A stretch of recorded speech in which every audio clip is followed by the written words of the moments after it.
ಈ ಮೂರ್ಖನನು ನೀನು ಮುಂದೆಯೂ ಕೈ ಹಲಮಯ ಪಾವನ ರೂಪ ಶ್ರೀ ವರಾದಿನಾಥ ವೈಭವವ ಪರಮ ಸಾಸಿರದೆಂಟು ನಾಮದಿಂಪಾಡುತ್ತ ಪರಮ ಭಕ್ತಿಯೋಳಾರಾಧಿಪೆನು ಪರಮ ಭಕ್ತಿಯೋಳಾರಾಧಿಪೆನು.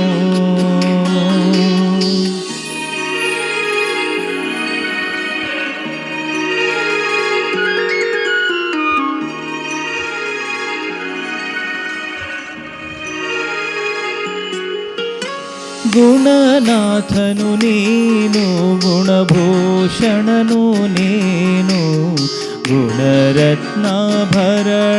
ಶ್ರೀ ಪ್ರವಿಷ್ಟ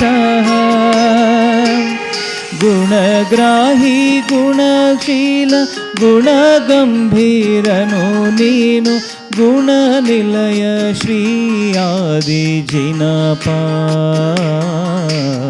ಗುಣನಿಲಯ ಶ್ರೀ ಆದಿಜಿನಪ. ಕರುಣಾಳು ಬಾ ಬೆಳಕಿ ಮುಸುಕಿದೆ ಮಬ್ಬಿನಲಿ ಕೈ ಹಿಡಿದು ನಡೆಸೆನ್ನನು ಕರುಣಾಳು ಬಾ ಬೆಳಕಿ ಮುಸುಕಿದೆ ಮಬ್ಬಿನಲಿ ಕೈ ಹಿಡಿದು ನಡೆಸೆನ್ನನು. ಇರುಳು ಕತ್ತಲೆಯ ಗವಿ ಮನೆ ದೂರ ಕನಿಕರಿಸಿ ಇರುಳು ಕತ್ತಲೆಯ ಗವಿ ಮನೆ ದೂರ ಕನಿಕರಿಸಿ ಕೈ ಹಿಡಿದು ನಡೆಸೆನ್ನನು. ಅದೇ ಸಂಜೆ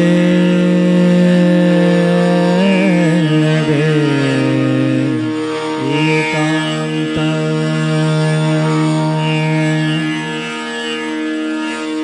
ನಿನ್ನ ಜೊತೆ ಇಲ್ಲದೆ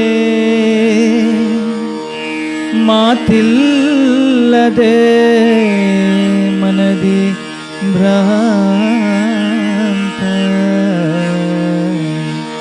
ಮತ್ತದೇ ಬೇಸರ ಅದೇ ಸಂಜೆ ಅದೇ ಕಾಂತ ಮತ್ತದೇ ಬೇಸರ ಅದೇ ಸಂಜೆ ಅದೇ ಕಾಂತ ನಿನ್ನ ಜೊತೆ ಇಲ್ಲದೆ ಮಾತಿಲ್ಲದೆ ಮನದಿ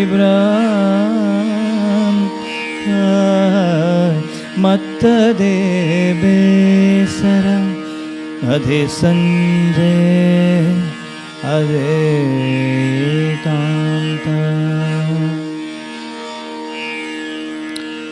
ಕಣ್ಣನೆ ದಣಿಸುವ ಪಡುವಣ ಬಣ್ಣಗಳು ಮಣ್ಣನೆ ಹೊನ್ನಿನ ಹೆಣ್ಣಾಗಿಸುವೆ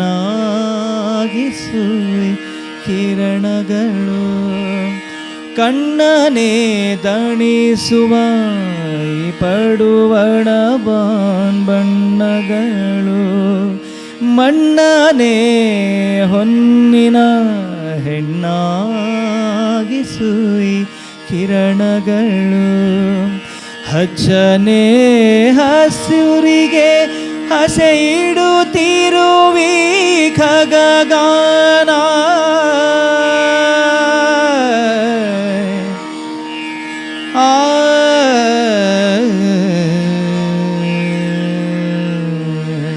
ಹಚ್ಚನೆ ಹಸುರಿಗೆ ಹಸೆ ಇಡುತ್ತಿರುವಿ ಖಗಗಾನ ಚಿನ್ನ ನೀನಿಲ್ಲದೆ ಬಿಮ್ಮೆನ್ನುತ್ತಿದೆ ರಮ್ಯೋಧ್ಯಾನ ಮತ್ತದೇ ಬೇಸರ ಅದೇ ಸಂಜೆ ಅದೇ ಏಕಾಂತ.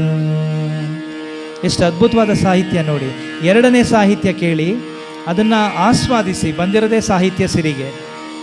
ಆಸೆಗಳ ಹಿಂಡಿನ ತುಳಿತಕ್ಕೆ ಹೊಲ ನನ್ನೀ ದೇಹ, ಆಸೆಗಳ ಹಿಂಡಿನ ತುಳಿತಕ್ಕೆ ಹೊಲ ನನ್ನೀ ದೇಹ, ಬರುವೆಯೋ ಹಾರೆಯೋ ನೀನೆನ್ನುತ್ತಿದೆ ಸಂದೇಹ, ಮುತ್ತಿದಾಲಸ್ಯವ ಬಿಗಿ ಮೌನವ ಹೊಡೆದೋಡಿಸುವ, ಮುತ್ತಿದಾಲಸ್ಯವ ಬಿಗಿ ಮೌನವ ಹೊಡೆದೋಡಿಸುವ, ಮತ್ತೆ ಆ ಸಮತೆಯ ಹಿರಿಬೇಲಿಯ ಸರಿ ನಿಲ್ಲಿಸುವ, ಮತ್ತದೇ ಬೇಸರ ಅದೇ ಸಂಜೆ ಅದೇ ಕಾಂತ, ನಿನ್ನ ಜೊತೆ ಇಲ್ಲದೆ ಮಾತಿಲ್ಲದೆ ಮನದಿ ಭ್ರಾಂತ, ಮತ್ತದೇ ಬೇಸರ ಅದೇ ಸಂಜೆ. ಬಾನಿನ ಕಿರಣ ಪ್ರಭು ನಿನ್ನ ಪಾದಕ್ಕೆ ಹಿಡಿದ ಹೂಗಂಪು ಭುಜ ಬಲಗೆ, ಬಾನಿನ ಕಿರಣ ಪ್ರಭು ನಿನ್ನ ಪಾದಕ್ಕೆ ಧರೆ ಬಿರಿದ ಹೂಗಂಪು ಭುಜ ಬಲಗೆ, ಪ್ರತಿ ಬೆಳಗ ರಾಗವು ನಮೋಕಾರ ನುಲಿಯುತ್ತಿದೆ ಮಿಗ ಖಗದ ನಲಿವೆಲ್ಲ ಗೊಮ್ಮಟಗೆ, ಪ್ರತಿ ಬೆಳಗ ರಾಗವು ನಮೋಕಾರ ನುಲಿಯುತ್ತಿದೆ ಮಿಗ ಖಗದ ನಲಿವೆಲ್ಲ ಗೊಮ್ಮಟಗೆ, ಬಾನಿನ ಕಿರಣ ಹನಿಗಳ ಹಾರ ಇತ್ತ ಬೆಳ್ಳಿಯ ತೇರ ಧರಿಯೊಳುಕ್ಕುವ ಹಾಲು ಮಜ್ಜನಕೆ, ಮುತ್ತು ಹನಿಗಳ ಹಾರ ಇತ್ತ ಬೆಳ್ಳಿಯ ತೇರ ಝರಿಯೊಳುಕ್ಕುವ ಹಾಲು ಮಜ್ಜನಕೆ, ಗೆದ್ದು ಸೋಲುವ ಅರಿವು ಮತ್ತೆ ಬಾರದ ಜಾಡು ಮುಕ್ತಿಗಾಸರೆಯಾಗು ಹೇ ಪ್ರಭುವೇ, ಗೆದ್ದು ಸೋಲುವ ಅರಿವು ಮತ್ತೆ ಬಾರದ ಜಾಡು ಮುಕ್ತಿಗಾಸರೆಯಾಗು ಹೇ ಪ್ರಭುವೇ, ಬಾನಿನ ಕಿರಣ ಪ್ರಭು ನಿನ್ನ ಪಾದಕ್ಕೆ ಹರೆ ಬಿರಿದ ಹೂಗಂಪು ಭುಜ ಬಲಗೆ.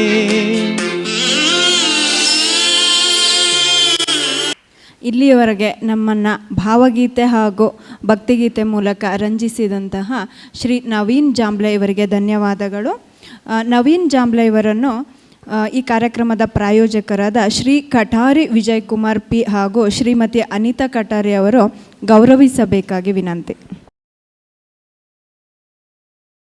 ಜೈನ್ ಮಿಲನ್ ಬೆಂಗಳೂರು ಸೆಂಟ್ರಲ್ ಮತ್ತು ಚಕ್ರೇಶ್ವರಿ ಮಹಿಳಾ ಸಮಾಜ 50 ವರ್ಷಗಳ ತುಂಬಿರದಂತಹ ಇಂತಹ ಒಂದು ಸೊಗಸಾದ ಕಾರ್ಯಕ್ರಮವನ್ನು ನೋಡಿ ಇಷ್ಟು ಬಿಸಿಲಿದ್ರೂ ಕೂಡ ಎಲ್ಲರೂ ಇಷ್ಟೊಂದು ಹಸನ್ಮುಖರಾಗಿ ಬಂದಿರೋದು ನೋಡ್ತಿದ್ರೆ ನನಗಂತೂ ಬಹಳ ಸಂತೋಷ ಆಯಿತು. ಕನ್ನಡದ ಜೈನ ಸಾಹಿತ್ಯ ಸಿರಿಗೆ ಇಷ್ಟೊಂದು ಮಹತ್ವ ಇದೆ ಅನ್ನೋದು ನಿಮ್ಮೆಲ್ಲರ ಬರಹದಿಂದ ನಿಮ್ಮೆಲ್ಲರನ್ನು ನೋಡ್ತಾ ಇದ್ದರೆ ಸಂತೋಷವನ್ನು ಉಂಟು ಮಾಡಿದೆ. ಜೈನ ಸಾಹಿತ್ಯ ಸಿರಿ ಇವತ್ತು 6ನೇಯ ದಿನದ ಅಂದರೆ 6 ಸಂಚಿಕೆಗಳಲ್ಲಿ 6ನೇಯ ಸಂಚಿಕೆಯನ್ನು ನಾವು ನಡೆಸ್ತಾ ಇದ್ದೀವಿ. ಇವತ್ತಿನ ನಮ್ಮ ಕಾರ್ಯಕ್ರಮದ ಆಯೋಜಕನ ಶ್ರೀಯುತ ಕಟಾರಿ ವಿಜಯ್ ಕುಮಾರ್ ಅವರು ವಹಿಸಿರುತ್ತಾರೆ. ಇಂದಿನ ಕಾರ್ಯಕ್ರಮದ ವೈಶಿಷ್ಟ್ಯ ಏನಂದರೆ, ಜೈನ ಸಾಹಿತ್ಯ ಸಿರಿಯಲ್ಲಿ ನಾಗಚಂದ್ರ ಕವಿಯ ಪಂಪ ರಾಮಾಯಣ ವೈಶಿಷ್ಟ್ಯ ಒಂದು ನೋಟ ಅಂತ. ಇದನ್ನು ನಮ್ಮ ಮುಂದಿಗೆ ಪ್ರಸ್ತುತಪಡಿಸ್ತಾ ಇದ್ದಾರೆ ವಿಶೇಷ ಉಪನ್ಯಾಸಕರಾಗಿ ಆಗಮಿಸಿರುವಂತಹ ಡಾಕ್ಟರ್ ಬೈರಮಂಗಳ ರಾಮೇಗೌಡ ಅವರು, ಅಧ್ಯಕ್ಷರು ಶ್ರೀ BMC ಪ್ರತಿಷ್ಠಾನ ಬೆಂಗಳೂರು. ಇವರಿಗೆ ನನ್ನ ತುಂಬ ಹೃದಯದ ಸ್ವಾಗತವನ್ನು ಬಯಸ್ತಾ ಇದ್ದೀನಿ. ಜೈನ್ ಮಿಲನ್ ಮತ್ತು ಚಕ್ರೇಶ್ವರಿ ಮಹಿಳಾ ಸಮಾಜ ಇವರ ಸರಳತೆಯನ್ನು ನೋಡಿದೆ, ಅವರ ಪರಿಚಯದ ಪುಟಗಳಲ್ಲಿದೆ. ಈಗ ಪರಿಚಯವನ್ನು ಅವನು ಮಾಡಿಕೊಳ್ತಾರೆ. ಸರಳವಾಗಿರುವಂತಹ ಒಬ್ಬ ವ್ಯಕ್ತಿಯನ್ನು ನಾವೆಲ್ಲರೂ ಪರಿಚಯ ಮಾಡಿಕೊಳ್ಳಂದ್ರೆ ಇಂದು ಅವರ ಉಪನ್ಯಾಸ ನೀಡುತ್ತಿರುವ ನಾಗಚಂದ್ರ ಕವಿಯ ಪಂಪ ರಾಮಾಯಣದ ವೈಶಿಷ್ಟ್ಯ ಒಂದು ನೋಟಕ್ಕೆ ತಮಗೆ ಸ್ವಾಗತವನ್ನು ಕೋರ್ತಾ ಇದ್ದೀನಿ ಸರ್. ಇಂದಿನ ಅಧ್ಯಕ್ಷತೆಯನ್ನು ವಹಿಸಿರುವಂತಹ ಶ್ರೀಯುತ ಕಟಾರಿ ವಿಜಯಕುಮಾರ್ ಪಿ ಅವರು ನಿವೃತ್ತ ಹಿರಿಯ ಯೋಜನಾ ಸಹಾಯಕ, ಭಾರತೀಯ ಬಾಹ್ಯಾಕಾಶ ಸಂಶೋಧನಾ ಸಂಸ್ಥೆ ಇಸ್ರೋ, ಭಾರತ ಸರ್ಕಾರ, ಇವರು ದಂಪತಿಗಳ ಸಮೇತವಾಗಿ ಆಗಮಿಸಿದ್ದಾರೆ. ಇಂದಿನ ಕಾರ್ಯಕ್ರಮಕ್ಕೆ ಅಧ್ಯಕ್ಷತೆಯನ್ನು ಕೂಡ ಅವರು ವಹಿಸಿದ್ದಾರೆ. ಜೈನ್ ಮಿಲನ್ ಸೆಂಟ್ರಲ್ ಮತ್ತು ಚಕ್ರೇಶ್ವರಿ ಮಹಿಳಾ ಸಮಾಜದ ಪರವಾಗಿ ನಿಮ್ಮೆಲ್ಲರ ಪರವಾಗಿ ಹೃತ್ಪೂರ್ವಕವಾದ ಸ್ವಾಗತವನ್ನು ಇವರಿಗೆ ಕೋರ್ತಾ ಇದ್ದೀನಿ. ಇಂದಿನ ಕಾರ್ಯಕ್ರಮದ ಉಪಸ್ಥಿತಿಯನ್ನು ನಿರ್ವಹಿಸ್ತಾ ಇರೋರು ಶ್ರೀಮತಿ ಮಮತಾ ಕಾಂತರಾಜ್ ಅವರು, ಅಧ್ಯಕ್ಷರು ಜೈನ್ ಮಿಲನ್ ಬೆಂಗಳೂರು ಸೆಂಟ್ರಲ್. ಅವ್ರಿಗೂ ಕೂಡ ತಮ್ಮೆಲ್ಲರ ಪರವಾಗಿ ನನ್ನ ಪರವಾಗಿ ಸ್ವಾಗತವನ್ನು ಕೋರ್ತಾ, ಇಂದಿನ ಮೀಡಿಯಾ ಅಂದರೆ ರತ್ನತ್ರಯ ಸಹಯೋಗದೊಂದಿಗೆ ಡಾಕ್ಟರ್ ನೀರಜಾ ಅವರು ಆಗಮಿಸಿದ್ದಾರೆ. ರತ್ನತ್ರಯ ಕ್ರಿಯೇಷನ್ ಅವ್ರಿಗೂ ಕೂಡ ಸ್ವಾಗತವನ್ನು ಕೋರ್ತೀನಿ. ಈ ಕಾರ್ಯಕ್ರಮ ಇಷ್ಟೊಂದು ಅಚ್ಚುಕಟ್ಟಾಗಿ ನೆರವೇರಿಸಲು ಎಲ್ಲ ಮಾಧ್ಯಮ ಮಿತ್ರರಿಗೂ ಕೂಡ ಸ್ವಾಗತವನ್ನು ಕೋರ್ತಾ, ಇದರ ರೂವಾರಿ ಪದ್ಮಿಣಿ ಮೇಡಮ್ ಅವ್ರಿಗೂ ಕೂಡ ನಮ್ಗೆ ಸ್ವಾಗತವನ್ನು ಕೋರ್ತಾ, ಶ್ರೀಮತಿ ಅನಿತಾ ವಿಜಯಕುಮಾರ್ ಕಟಾರಿ ಅವ್ರಿಗೂ ಕೂಡ ಈ ಕಾರ್ಯಕ್ರಮಕ್ಕೆ ಸ್ವಾಗತವನ್ನು ಕೋರ್ತಾ, ತಮ್ಮ ಮಾಧ್ಯಮ ಮಿತ್ರರು ಇಲ್ಲಿನ ಆಗಮಿಸಿರುವಂಥ ಎಲ್ಲರಿಗೂ ನಮ್ಮ ಈಗ ತಾನೇ ಸನಿಹಾ ನವೀನ್ ಅವರು ಕೂಡ ತುಂಬ ಚೆನ್ನಾಗಿ ಒಳ್ಳೆ ಸಾಹಿತಿ ಕೂಡ ಅವ್ರಿಗೂ ಕೂಡ ಸ್ವಾಗತವನ್ನು ಕೋರ್ತಾ, ಇವತ್ತಿನ ಇನ್ನೊಬ್ಬರು ನಾವು ಕಾಣಬಹುದು ಇಲ್ಲಿ ಹರ್ಷ ನಾಗರಾಜ್ ಅವರು ಅಖಿಲ ಕರ್ನಾಟಕ ಮಹಿಳಾ ಒಕ್ಕೂಟದ ಕಾರ್ಯದರ್ಶಿಯಾಗಿದ್ದಾರೆ. ಅವ್ರಿಗೂ ಕೂಡ ಎಲ್ಲರಿಗೂ ನಾನು ಸ್ವಾಗತವನ್ನು ಈ ಮುಖಾಂತರ ತಿಳಿಸ್ತೀನಿ. ನಮಸ್ಕಾರ. ವಿಶೇಷ ಉಪನ್ಯಾಸಕರಾಗಿ ಆಗಮಿಸಿರುವಂತಹ ಡಾಕ್ಟರ್ ಬೈರಮಂಗಲ ರಾಮೇಗೌಡ ಇವರ ಕಿರುಪರಿಚಯವನ್ನು ನೀಡಲು ಬರುತ್ತಿದ್ದಾರೆ ಶ್ರೀಮತಿ ಪಲ್ಲವಿ ದೇವೇಂದ್ರ ಕುಮಾರ್. ರಸಸಿದ್ಧಿ, ರಸಲಹರಿ, ಶ್ರೀರಾಮಾಯಣ ದರ್ಶನಂ, 3 ನೋಟಗಳು ಮುಂತಾದ ವಿಮರ್ಶಾ ಕೃತಿಗಳನ್ನು, ಮಾಯಾಕಿನ್ನರಿ ಎಂಬ ಕಾದಂಬರಿ, ಸಿಂಧೂರಿ ಎಂಬ ಕಥಾ ಸಂಕಲನ ಮುಂತಾದ ಕೃತಿಗಳನ್ನು ರಚಿಸಿದ್ದಾರೆ. ಅಂಕಣ ಬರಹ, ವ್ಯಕ್ತಿಚಿತ್ರ, ಜಾನಪದ, ಮಕ್ಕಳ ಸಾಹಿತ್ಯ, ಗ್ರಂಥ ಸಂಪಾದನೆ ಹೀಗೆ ಅನೇಕ ಕೃತಿಗಳನ್ನು ಬರೆದಿದ್ದಾರೆ. ಕನ್ನಡದ ಪ್ರಮುಖ ಪತ್ರಿಕೆಗಳಲ್ಲಿ ಇವರ ಕಥೆ, ಕವಿತೆ, ಅಂಕಣ ಬರಹಗಳು ಪ್ರಕಟಗೊಂಡಿವೆ. ದೂರದರ್ಶನ, ಆಕಾಶವಾಣಿ, ವಿಚಾರ ಸಂಕಿರಣಗಳಲ್ಲಿ ಇವರು ಸಾಹಿತ್ಯ ಸಂವಾದ ಪ್ರಬಂಧಗಳನ್ನು ಮಂಡಿಸಿದ್ದಾರೆ. ಬೆಂಗಳೂರು ವಿಶ್ವವಿದ್ಯಾಲಯ ಕಾಲೇಜು ಕನ್ನಡ ಅಧ್ಯಾಪಕರ ಒಕ್ಕೂಟದ ಅಧ್ಯಕ್ಷರಾಗಿ, ಭಾರತ ವಿದ್ಯಾಸಂಸ್ಥೆ ಆಡಳಿತ ಮಂಡಳಿ ನಿರ್ದೇಶಕರಾಗಿ, ಸಮಾನ ಮನಸ್ಕರ ಒಕ್ಕೂಟದ ಕಾರ್ಯದರ್ಶಿಯಾಗಿ, ಕರ್ನಾಟಕ ಸಾಹಿತ್ಯ ಅಕಾಡೆಮಿಯ ಸದಸ್ಯರಾಗಿ ಅನೇಕ ಹೊಣೆಗಾರಿಕೆಯನ್ನು ನಿರ್ವಹಿಸುವ ಇವರು ಪ್ರಸ್ತುತ BM ಶ್ರೀ ಪ್ರತಿಷ್ಠಾನದ ಅಧ್ಯಕ್ಷರಾಗಿ ಅನೇಕ ಸಾಹಿತ್ಯ ಚಟುವಟಿಕೆಗಳನ್ನು ನಡೆಸಿಕೊಂಡು ಬರುತ್ತಿದ್ದಾರೆ. ತಮ್ಮ ಕ್ರಿಯಾಶೀಲತೆಯಿಂದ ಅನೇಕ ಕಾರ್ಯಕ್ರಮಗಳಲ್ಲಿ ಭಾಗವಹಿಸುತ್ತಿರುವ ಇವರ ಸಾಹಿತ್ಯ ಸೇವೆಯನ್ನು ಗುರುತಿಸಿ ಕರ್ನಾಟಕ ಸರ್ಕಾರ ರಾಜ್ಯೋತ್ಸವ ಪ್ರಶಸ್ತಿ, ಸಾಹಿತ್ಯ ಕೌಸ್ತುಭ ಪ್ರಶಸ್ತಿ, ಕನ್ನಡ ಸಾಹಿತ್ಯ ಪರಿಷತ್ತು ನೀಡುವ ಕುವೆಂಪು ಸಿರಿಗನ್ನಡ ಪ್ರಶಸ್ತಿ, ಕುವೆಂಪು ಪ್ರಶಸ್ತಿ, ಅಮ್ಮ ಪ್ರಶಸ್ತಿ ಹೀಗೆ ಅನೇಕ ಪ್ರಶಸ್ತಿ ಪುರಸ್ಕಾರಗಳಿಗೆ ಪಾತ್ರರಾಗಿದ್ದಾರೆ. ಪಂಪ ರಾಮಾಯಣ ಎಂಬ ಮೇರು ಕೃತಿಯ ಸಾರವನ್ನು ನಮ್ಮೆಲ್ಲರಿಗೂ ಉಣಬಡಿಸಲು ಸಿದ್ಧವಾಗಿರುವಂತಹ ಡಾಕ್ಟರ್ ಬೈರಮಂಗಲ ರಾಮೇಗೌಡ ಸರ್ ಅವರಿಗೆ ಇದೀಗ ವೇದಿಕೆ. ಎಲ್ರಿಗೂ ನಮಸ್ಕಾರ. ಸುಮಾರು 25 ದಿವಸಗಳ ಹಿಂದೆ ಡಾಕ್ಟರ್ ಪದ್ಮಿನಿ ನಾಗರಾಜ್ ಅವರು ಈ ಕಾರ್ಯಕ್ರಮಕ್ಕೆ ಆಗಮಿಸಿ ಪಂಪರಾಮಾಯಣವನ್ನು ಕುರಿತು 1 ಗಂಟೆ ಉಪನ್ಯಾಸವನ್ನು ಕೊಡಬೇಕು ಅಂತ ಕೇಳಿದಾಗ ನನಗೆ ಆ ದಿನ ನೀವು ಹೇಳುವಂಥ ಸಮಯಕ್ಕೆ ಬಿಡುವಿದ್ದರೆ ಖಂಡಿತ ಬರ್ತೀನಿ ಅಂತ ಒಪ್ಕೊಂಡೆ.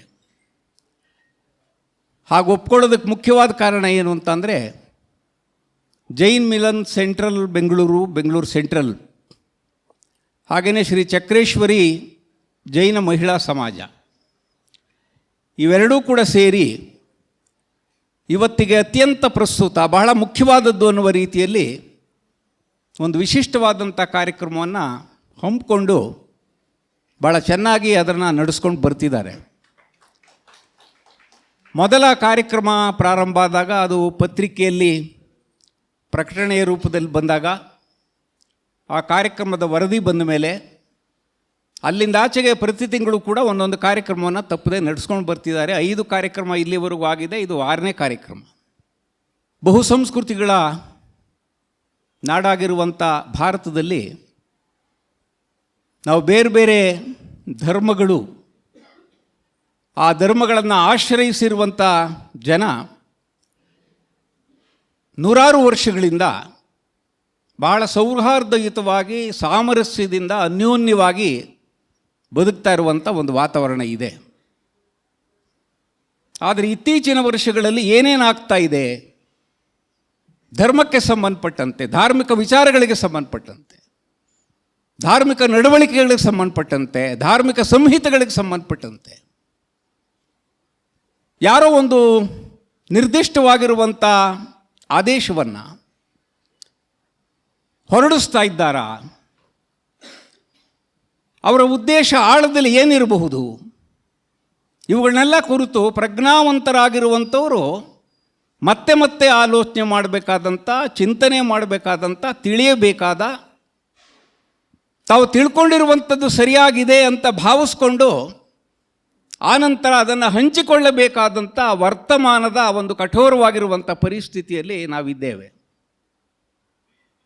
ಕನ್ನಡ ಸಂಸ್ಕೃತಿ ಆದಿಕವಿ ಪಂಪನಿಂದ ಕುವೆಂಪುವರೆಗೆ, ಹಂಪನವರಾದರೆ ಕುವೆಂಪುಗೂ ನಿಲ್ಲಿಸಬಾರದು, ಅದು ಹಂಪನವರೆಗೆ ಅಂತ ಹೇಳಬೇಕು ಅಂತಾರೆ. ಆದಿಕವಿ ಪಂಪನಿಂದ ಹಿಡಿದು ಹಂಪನವರೆಗೆ ಕನ್ನಡ ಭಾಷೆ ಮತ್ತು ಸಂಸ್ಕೃತಿ, ಕನ್ನಡ ಕಾವ್ಯ ಪರಂಪರೆ ಏನು ಹರಿದುಕೊಂಡು ಬಂದಿದೆ ನಿರಂತರವಾಗಿ. ಬಹುಮಟ್ಟಿನ ಕವಿಗಳು ಅವರು ಯಾವುದೇ ಧರ್ಮಕ್ಕೆ ಸೇರಿದವರಾಗಿದ್ರೂ ಈ ಸಾಮರಸ್ಯದ, ಬಹುಸಂಸ್ಕೃತಿಗಳು ಕೂಡಿ ಬಾಳುವಂಥ, ನಾವೆಲ್ಲರೂ ಒಂದೇ ಎನ್ನುವಂಥ ಭಾವನೆಯನ್ನು ಉದ್ದೀಪಿಸುವಂಥ, ನಾವೆಲ್ಲರೂ ಒಂದೇ ಮತ, ಒಂದೇ ಕುಲ, ಒಂದೇ ದೈವ, ಈ ರೀತಿ ಭಾವನೆಗಳನ್ನು ಬಿತ್ತುವಂಥ ಕೆಲಸವನ್ನು ಮಾಡ್ಕೊಂಡು ಬರ್ತಾ ಇರುವಂಥದ್ದನ್ನು ನಾವು ನೋಡ್ತಾ ಇದ್ದೀವಿ. ಮನುಷ್ಯ ಜಾತಿ ತಾನೊಂದೇ ವಲಂ ಅಂತ ಅಂದಂಥವನು ಆದಿಕವಿ ಪಂಪ, ಜೈನ ಧರ್ಮೀಯನಾಗಿದ್ದಂಥವನು. ಪಂಪನ ಮಾದರಿಯನ್ನು ಅನುಸರಿಸಿ ಸುಮಾರು 2.5 ಶತಮಾನಗಳ ಕಾಲ ಜೈನ ಕವಿಗಳು ಕನ್ನಡ ಸಾಹಿತ್ಯ ಕ್ಷೇತ್ರದಲ್ಲಿ, ವಿಶೇಷವಾಗಿ ಕಾವ್ಯ ಕ್ಷೇತ್ರದಲ್ಲಿ ಅದ್ಭುತವಾದಂಥ ಕಾವ್ಯಗಳನ್ನು ರಚನೆ ಮಾಡದೇ ಇದ್ದಿದ್ದರೆ 20ನೇ ಶತಮಾನವನ್ನು ದಾಟಿ 21ನೇ ಶತಮಾನಕ್ಕೆ ಪ್ರವೇಶಿಸುವ ಸಂದರ್ಭದಲ್ಲೂ ಕೂಡ ಇವತ್ತು ಕಾವ್ಯ ಬರೆಯುವಂಥ ಒಂದು ಪರಿಸ್ಥಿತಿ ಹೊರಟೋಗಿದೆ. ಕಾವ್ಯ ಬರೆಯುವುದಕ್ಕೆ ಕವಿಗಳಿಗೂ ಪುರುಸೊತ್ತಿಲ್ಲ, ಅದನ್ನು ಓದುವುದಕ್ಕೆ ಜನಗಳಿಗೂ ಪುರುಸೊತ್ತಿಲ್ಲ. ಇಂಥ ಒಂದು ಸಂದರ್ಭದಲ್ಲಿ ಭಾವಗೀತೆಗಳನ್ನು, ಕವಿತೆಗಳನ್ನು, ಸಾಹಿತ್ಯದ ಬೇರೆ ಬೇರೆ ಹೊಸಗನ್ನಡದ ಪ್ರಕಾರಗಳನ್ನು ಬರೆದುಕೊಂಡರೆ ಸಾಕು. ಈಗ ಮಹಾಕಾವ್ಯಗಳಿಗೆ ಕೊನೆಯ ಮಳೆಯನ್ನು ಹೊಡೆಯಬೇಕಾದಂಥ ಸನ್ನಿವೇಶ ಎದುರಾಗಿದೆ ಅಂತ ನಾವೆಲ್ಲ ಅಂದುಕೊಂಡಿದ್ದಂಥ ಸಂದರ್ಭದಲ್ಲೂ ಕೂಡ ಕುವೆಂಪು ಅವರು ಶ್ರೀ ರಾಮಾಯಣ ದರ್ಶನಂ ಅನ್ನುವಂಥ ಹೆಸರಿನಲ್ಲಿ ಮಹಾಕಾವ್ಯವನ್ನು ಬರೀತಾರೆ. ಅಂದರೆ ಪಂಪನಿಂದ ಮೊದಲುಗೊಂಡು ಕುವೆಂಪುವರೆಗೆ ಮಹಾಕಾವ್ಯ ಬರೆಯುವಂಥ ಪರಂಪರೆ ಕನ್ನಡದಲ್ಲಿ ಅನೂಚಾನವಾಗಿ ಬೆಳೆದುಕೊಂಡು ಬಂದಿದೆ. ಮನುಷ್ಯ ಜಾತಿ ತಾನೊಂದೇ ವಲಂ ಅಂತ ಪಂಪ ಹೇಳಿದ್ರೆ, ಕುವೆಂಪು ಅವರು ವಿಶ್ವಮಾನವ ಸಂದೇಶವನ್ನು ಸಾರ್ತಾರೆ. ಆ ವಿಶ್ವಮಾನವ ಸಂದೇಶದ ತಿರುಳನ್ನು ಜಾತಿ ಮತ್ತು ಮತ ಇವುಗಳನ್ನು ಸಂಪೂರ್ಣವಾಗಿ ಪಕ್ಕಕ್ಕಿಟ್ಟು ಭಾರತೀಯರು ನಾವು ಅನ್ನುವಂಥ ಭಾವನೆಯಿಂದ ಎಲ್ಲರೂ ಕೂಡ ಅಳವಡಿಸಿಕೊಳ್ಳಬೇಕಾದಂಥ ಒಂದು ಅಗತ್ಯ ಮಾತ್ರವಲ್ಲ, ಅನಿವಾರ್ಯತೆ ಇದೆ ಅನ್ನುವ ಸಂದರ್ಭದಲ್ಲಿ ನಾವಿದ್ದೇವೆ. ಇಂಥ ಒಂದು ಸಂದರ್ಭದಲ್ಲಿ ನಾಗಚಂದ್ರ ಕವಿ, ಜೈನಮತೀಯನಾಗಿರುವಂಥ ಕವಿ, 11-12ನೇ ಶತಮಾನದ ನಡುವೆ ಇದ್ದಂಥ ಕವಿ, ಅವನು ಕೂಡ ಪಂಪನ ಮಾದರಿಯನ್ನು ಅನುಸರಿಸಿ 2 ಕಾವ್ಯಗಳನ್ನು ಬರೀತಾನೆ. ಬೇರೆ ಕಾವ್ಯಗಳನ್ನು ಬರೆದಿದ್ದಾನೆ ಅಂತ ಹೇಳಲಾಗ್ತದೆ, ಅದು ಉಪಲಬ್ಧವಿಲ್ಲ. ಅದರಲ್ಲಿ ಇವತ್ತು ಚರ್ಚೆ ಮಾಡಬೇಕಾಗಿರುವಂಥದ್ದು ಅಥವಾ ಪರಿಚಯ ಮಾಡಬೇಕಾಗಿರುವಂಥದ್ದು ಪಂಪ ರಾಮಾಯಣವನ್ನು ಕುರಿತಂತೆ. ಪಂಪ ರಾಮಾಯಣದ ಜೊತೆಯಲ್ಲಿ ಅವನು ಮಲ್ಲಿನಾಥ ಪುರಾಣ ಅನ್ನುವಂಥ ಒಂದು ಮಹಾಕಾವ್ಯವನ್ನು ಕೂಡ ಬರೆದಿದ್ದಾನೆ. ಮಲ್ಲಿನಾಥ ನಿಮಗೆ ಗೊತ್ತಿರೋ ಹಾಗೆ 19ನೇ ಜೈನ ತೀರ್ಥಂಕರ.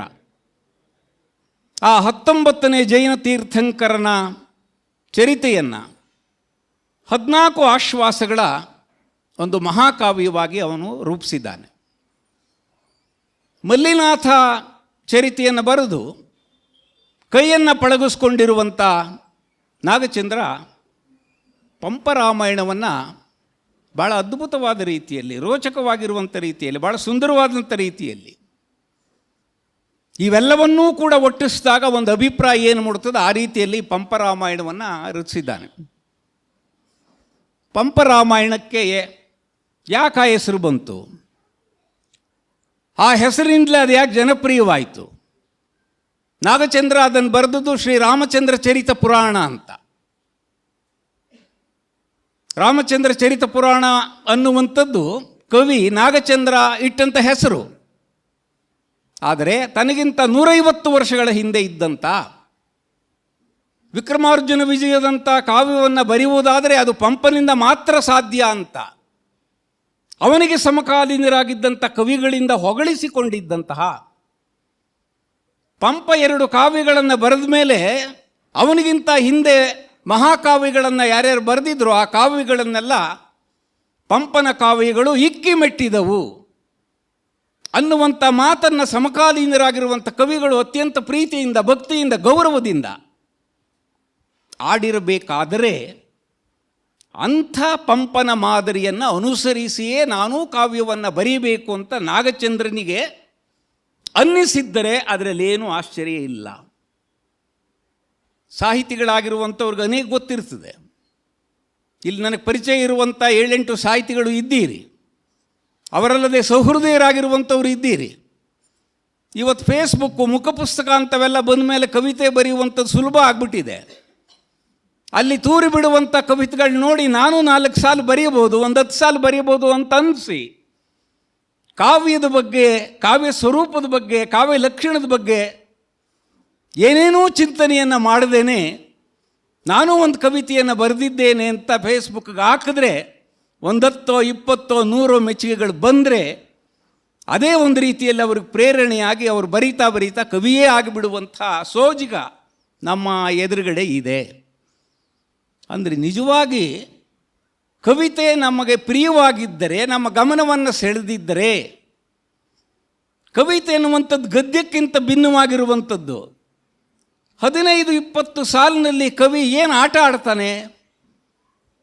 ಒಂದು 100 ಪುಟಕ್ಕೆ 200 ಪುಟಕ್ಕೆ ವಿಸ್ತರಿಸಬಹುದಾದಂಥ ವಿಚಾರಗಳನ್ನು ಒಂದು 20-25 ಸಾಲಿನಲ್ಲಿ ತರೋದಕ್ಕೆ ಸಾಧ್ಯವೇ?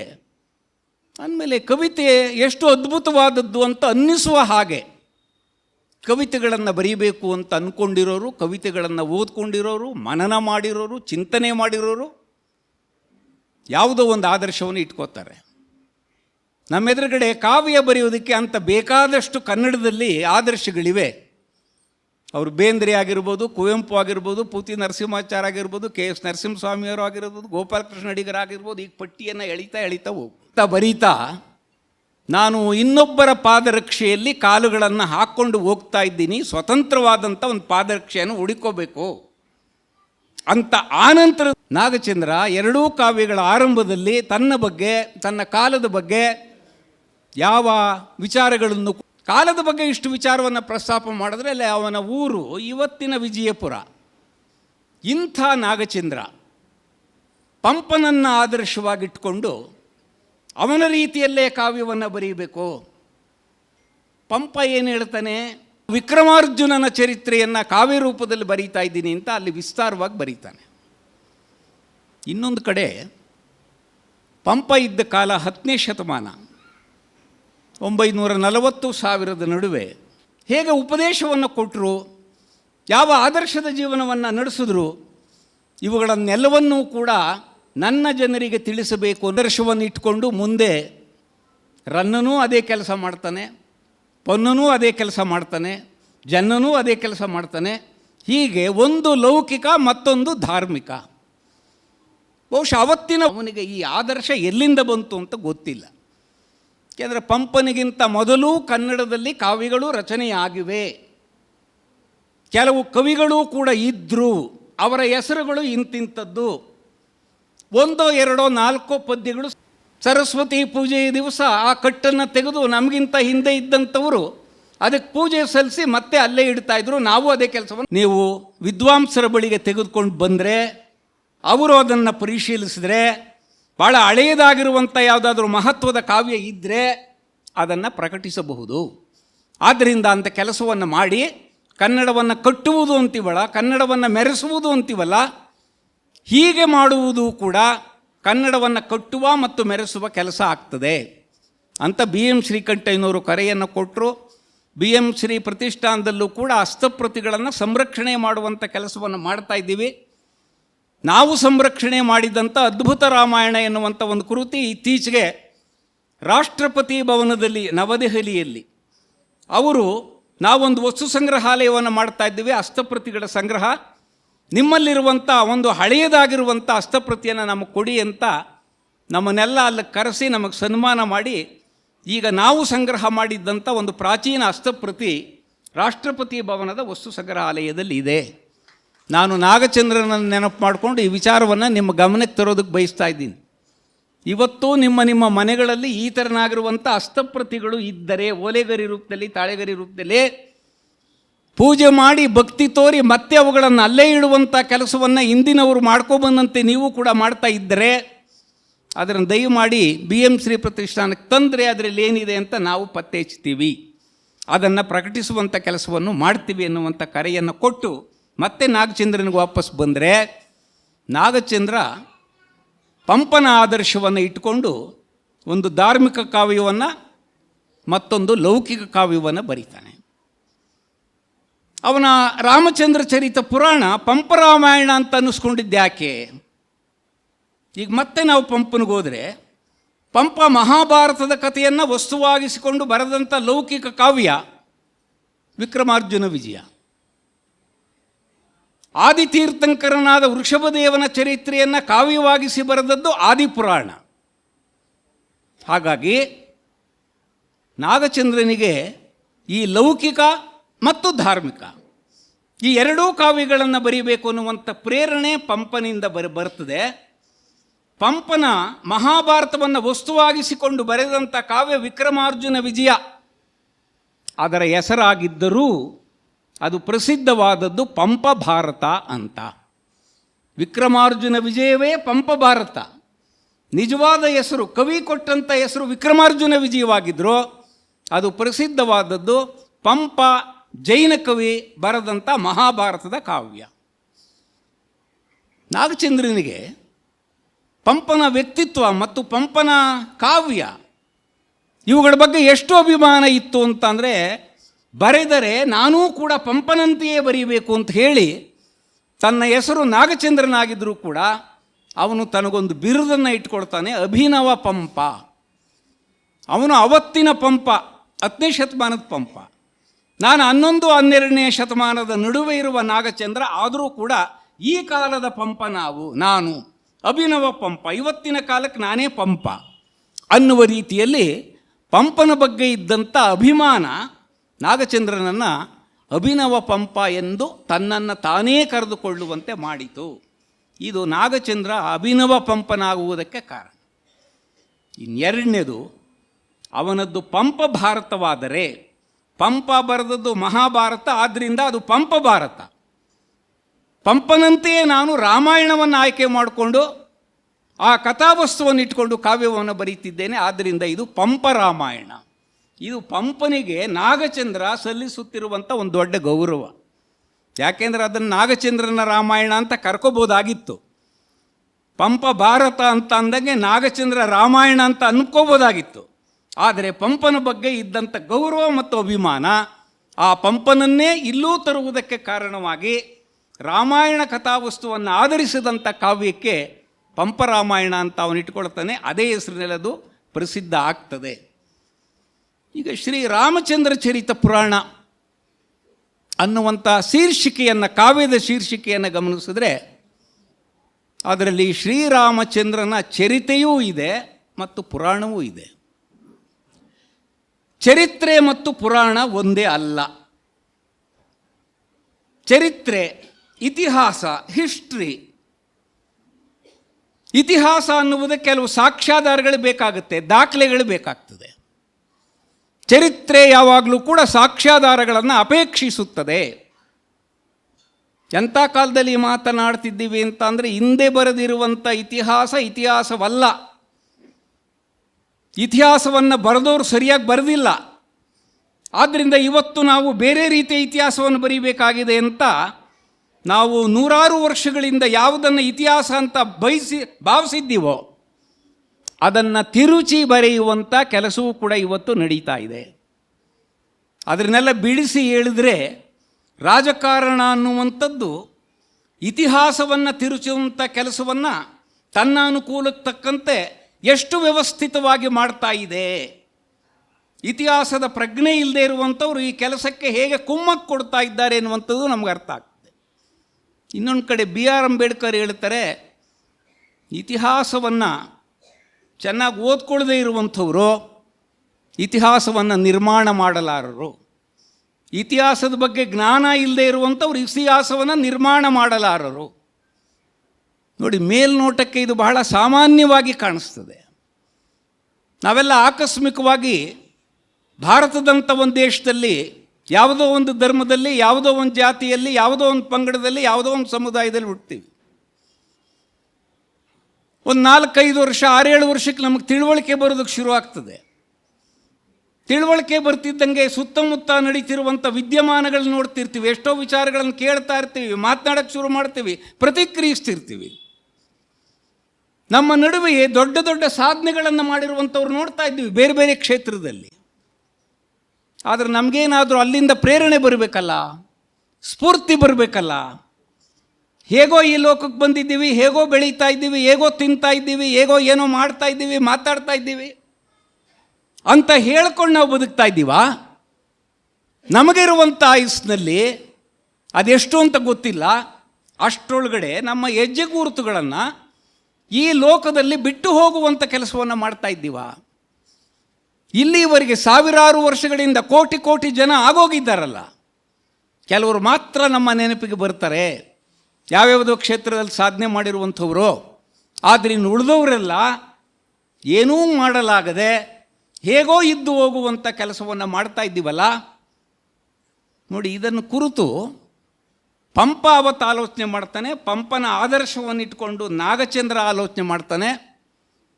ಅವನು ಮಲ್ಲಿನಾಥ ಪುರಾಣವನ್ನು ಬರೆಯುವಾಗಲೂ, ರಾಮಚಂದ್ರ ಚರಿತ ಪುರಾಣವನ್ನು ಬರೆಯುವಾಗಲೂ ಅದನ್ನು ಹೇಳ್ತಾನೆ, ಇದು ಮನರಂಜನೆಗಾಗಿ ಬರೆಯುತ್ತಿರುವಂಥ ಕಾವ್ಯವಲ್ಲ.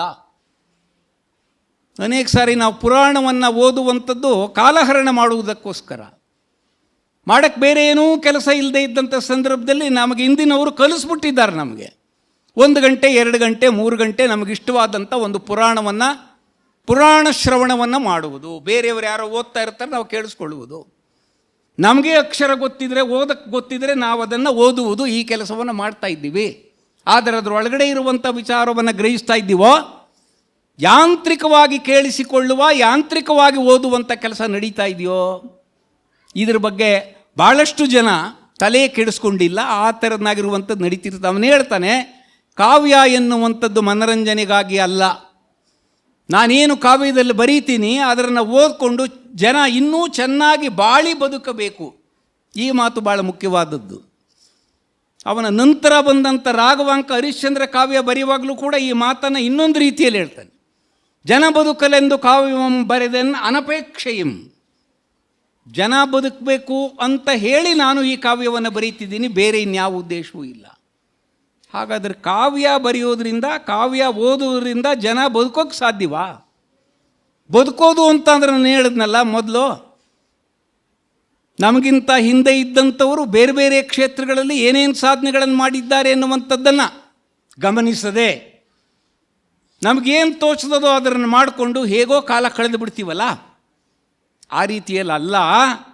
ಬೇರೆಯವರಿಗೆ ಆದರ್ಶವಾಗುವ ರೀತಿಯಲ್ಲಿ ಬದುಕಬೇಕು. ನಮ್ಮ ಬದುಕನ್ನು ಔನ್ನತ್ಯಕ್ಕೆ ತೆಗೆದುಕೊಂಡು ಹೋಗಬೇಕು. 4 ಜನ ಮೆಚ್ಚಬೇಕು, ಬಾಯಿ ಮೇಲೆ ಬೆರಳಿಟ್ಕೋಬೇಕು. ನಮ್ಮ ಪಕ್ಕದ ಮನೆಯಲ್ಲೇ ಇದ್ದ ಈ ಹುಡುಗ, ನಮ್ಮ ಎದುರುಗಡೆ ಮನೆಯಲ್ಲಿ ಇದ್ದ ಈ ಹುಡುಗಿ, ಈಗ ಪರೀಕ್ಷೆ ಫಲಿತಾಂಶ ಬಂದಾಗ 100ಕ್ಕೆ 100 ಎಲ್ಲದರಲ್ಲೂ ತೆಗೆದಿದ್ದಾಳೆ, 100ಕ್ಕೆ 97, 98, 99 ಎಲ್ಲಿತ್ತು ಆ ಶಕ್ತಿ ಅಂತ ಜನ ಕೆಲವು ದಿವಸ ಆದರೂ ಬೆರಗಾಗಿ ಮಾತನಾಡಿಕೊಳ್ಳುತ್ತಾರೆ. ನಾಗಚಂದ್ರ ಕಾವ್ಯವನ್ನು ಬರೆದಿದ್ದು ಜನ ಇದನ್ನು ಓದಿ ತಿಳ್ಕೋಬೇಕು, ತಿಳಿದು ತಮ್ಮ ಬದುಕನ್ನು ಎತ್ತರಿಸ್ಕೋಬೇಕು, ಅವರು ಚೆನ್ನಾಗಿ ಬದುಕಬೇಕು. ಜನ ಚೆನ್ನಾಗಿ ಬದುಕುವುದಕ್ಕೆ ಏನು ಬೇಕೋ ಅದನ್ನೆಲ್ಲವನ್ನೂ ಕೂಡ ನಾನು ಈ ಕಾವ್ಯದ ಮೂಲಕವಾಗಿ ಕೊಡುವಂಥ ಕೆಲಸವನ್ನು ಮಾಡ್ತಾ ಇದ್ದೇನೆ. ನೋಡಿ, ಇದಕ್ಕಾಗಿ ಈ ವಿಚಾರಗಳನ್ನು ಹೇಳೋದಕ್ಕೋಸ್ಕರ ಯಾಕೆ ರಾಮಾಯಣ ಕಥಾವಸ್ತುವನ್ನು ನಾಗಚಂದ್ರ ಆಯ್ಕೆ ಮಾಡಿಕೊಂಡ ಅನ್ನುವಂಥ ಒಂದು ಪ್ರಶ್ನೆಯನ್ನು ಪ್ರಾರಂಭದಲ್ಲೇ ಹಾಕ್ಕೊಂಡು ಅದಕ್ಕೆ ಉತ್ತರ ಕಂಡುಕೊಳ್ಳ. ಕೆಲವರಿಗೆ ವಾಲ್ಮೀಕಿ ರಾಮಾಯಣದ ಕಥೆಯನ್ನು ಸಂಸ್ಕೃತದಲ್ಲಿ ಕಾವ್ಯವಾಗಿ ಬರೆದವರಲ್ಲಿ ಮೊದಲಿಗ. ವಾಲ್ಮೀಕಿ ಬರೆದಂಥ ಆ ರಾಮಾಯಣ ಎಷ್ಟು ಪ್ರಭಾವ ಬೀರ್ತು ಅಂತಂದರೆ, ಭಾರತದ ಭಾಳಷ್ಟು ಭಾಷೆಗಳಲ್ಲಿ ರಾಮಾಯಣವನ್ನು ಕುರಿತಂಥ ಕಾವ್ಯಗಳು ಹುಟ್ಟಿಕೊಂಡವು. ಬಂಗಾಳಿಯಲ್ಲಿ ರಾಮಾಯಣ ಇದೆ, ತಮಿಳಿನಲ್ಲಿ ರಾಮಾಯಣ ಇದೆ, ಮಲಯಾಳದಲ್ಲಿ ರಾಮಾಯಣ ಇದೆ, ತೆಲುಗಿನಲ್ಲಿ ರಾಮಾಯಣ ಇದೆ. ಭಾರತದ ಎಲ್ಲ ಭಾಷೆಗಳಲ್ಲೂ ಕೂಡ ರಾಮಾಯಣ ಕಾವ್ಯವಿದೆ. ಆದರೆ ಅದಕ್ಕೆ ಸಂಬಂಧಪಟ್ಟಂತೆ ತಪ್ಪು ತಿಳುವಳಿಕೆ ಏನಿದೆ ಅಂತ ಅಂದರೆ, ಎಲ್ಲ ರಾಮಾಯಣಗಳಿಗೂ, ಎಲ್ಲ ಭಾಷೆಗಳಲ್ಲಿರುವಂಥ ರಾಮಾಯಣಗಳಿಗೂ ವಾಲ್ಮೀಕಿ ಸಂಸ್ಕೃತದಲ್ಲಿ ಬರೆದ ರಾಮಾಯಣವೇ ಮೂಲ ಅಂತ. ನಾಗಚಂದ್ರನ ಬಗ್ಗೆಯೂ ಕೂಡ ಆ ಥರನಾಗಿರುವಂಥ ಒಂದು ಕಲ್ಪನೆ ಇದೆ. ನಾಗಚಂದ್ರ 11ನೇ ಶತಮಾನದಲ್ಲಿ 12ನೇ ಶತಮಾನದ ನಡುವೆ ರಾಮಾಯಣ ವಸ್ತುವನ್ನು ಆಯ್ಕೆ ಮಾಡಿಕೊಂಡು ಶ್ರೀರಾಮಚಂದ್ರ ಚರಿತ ಪುರಾಣ ಎನ್ನುವಂಥ ಹೆಸರಿನಲ್ಲಿ ಕಾವ್ಯವನ್ನು ಬರೀಬೇಕಾದರೆ ವಾಲ್ಮೀಕಿ ರಾಮಾಯಣದ ಪ್ರೇರಣೆ ಇರ್ಬೋದು.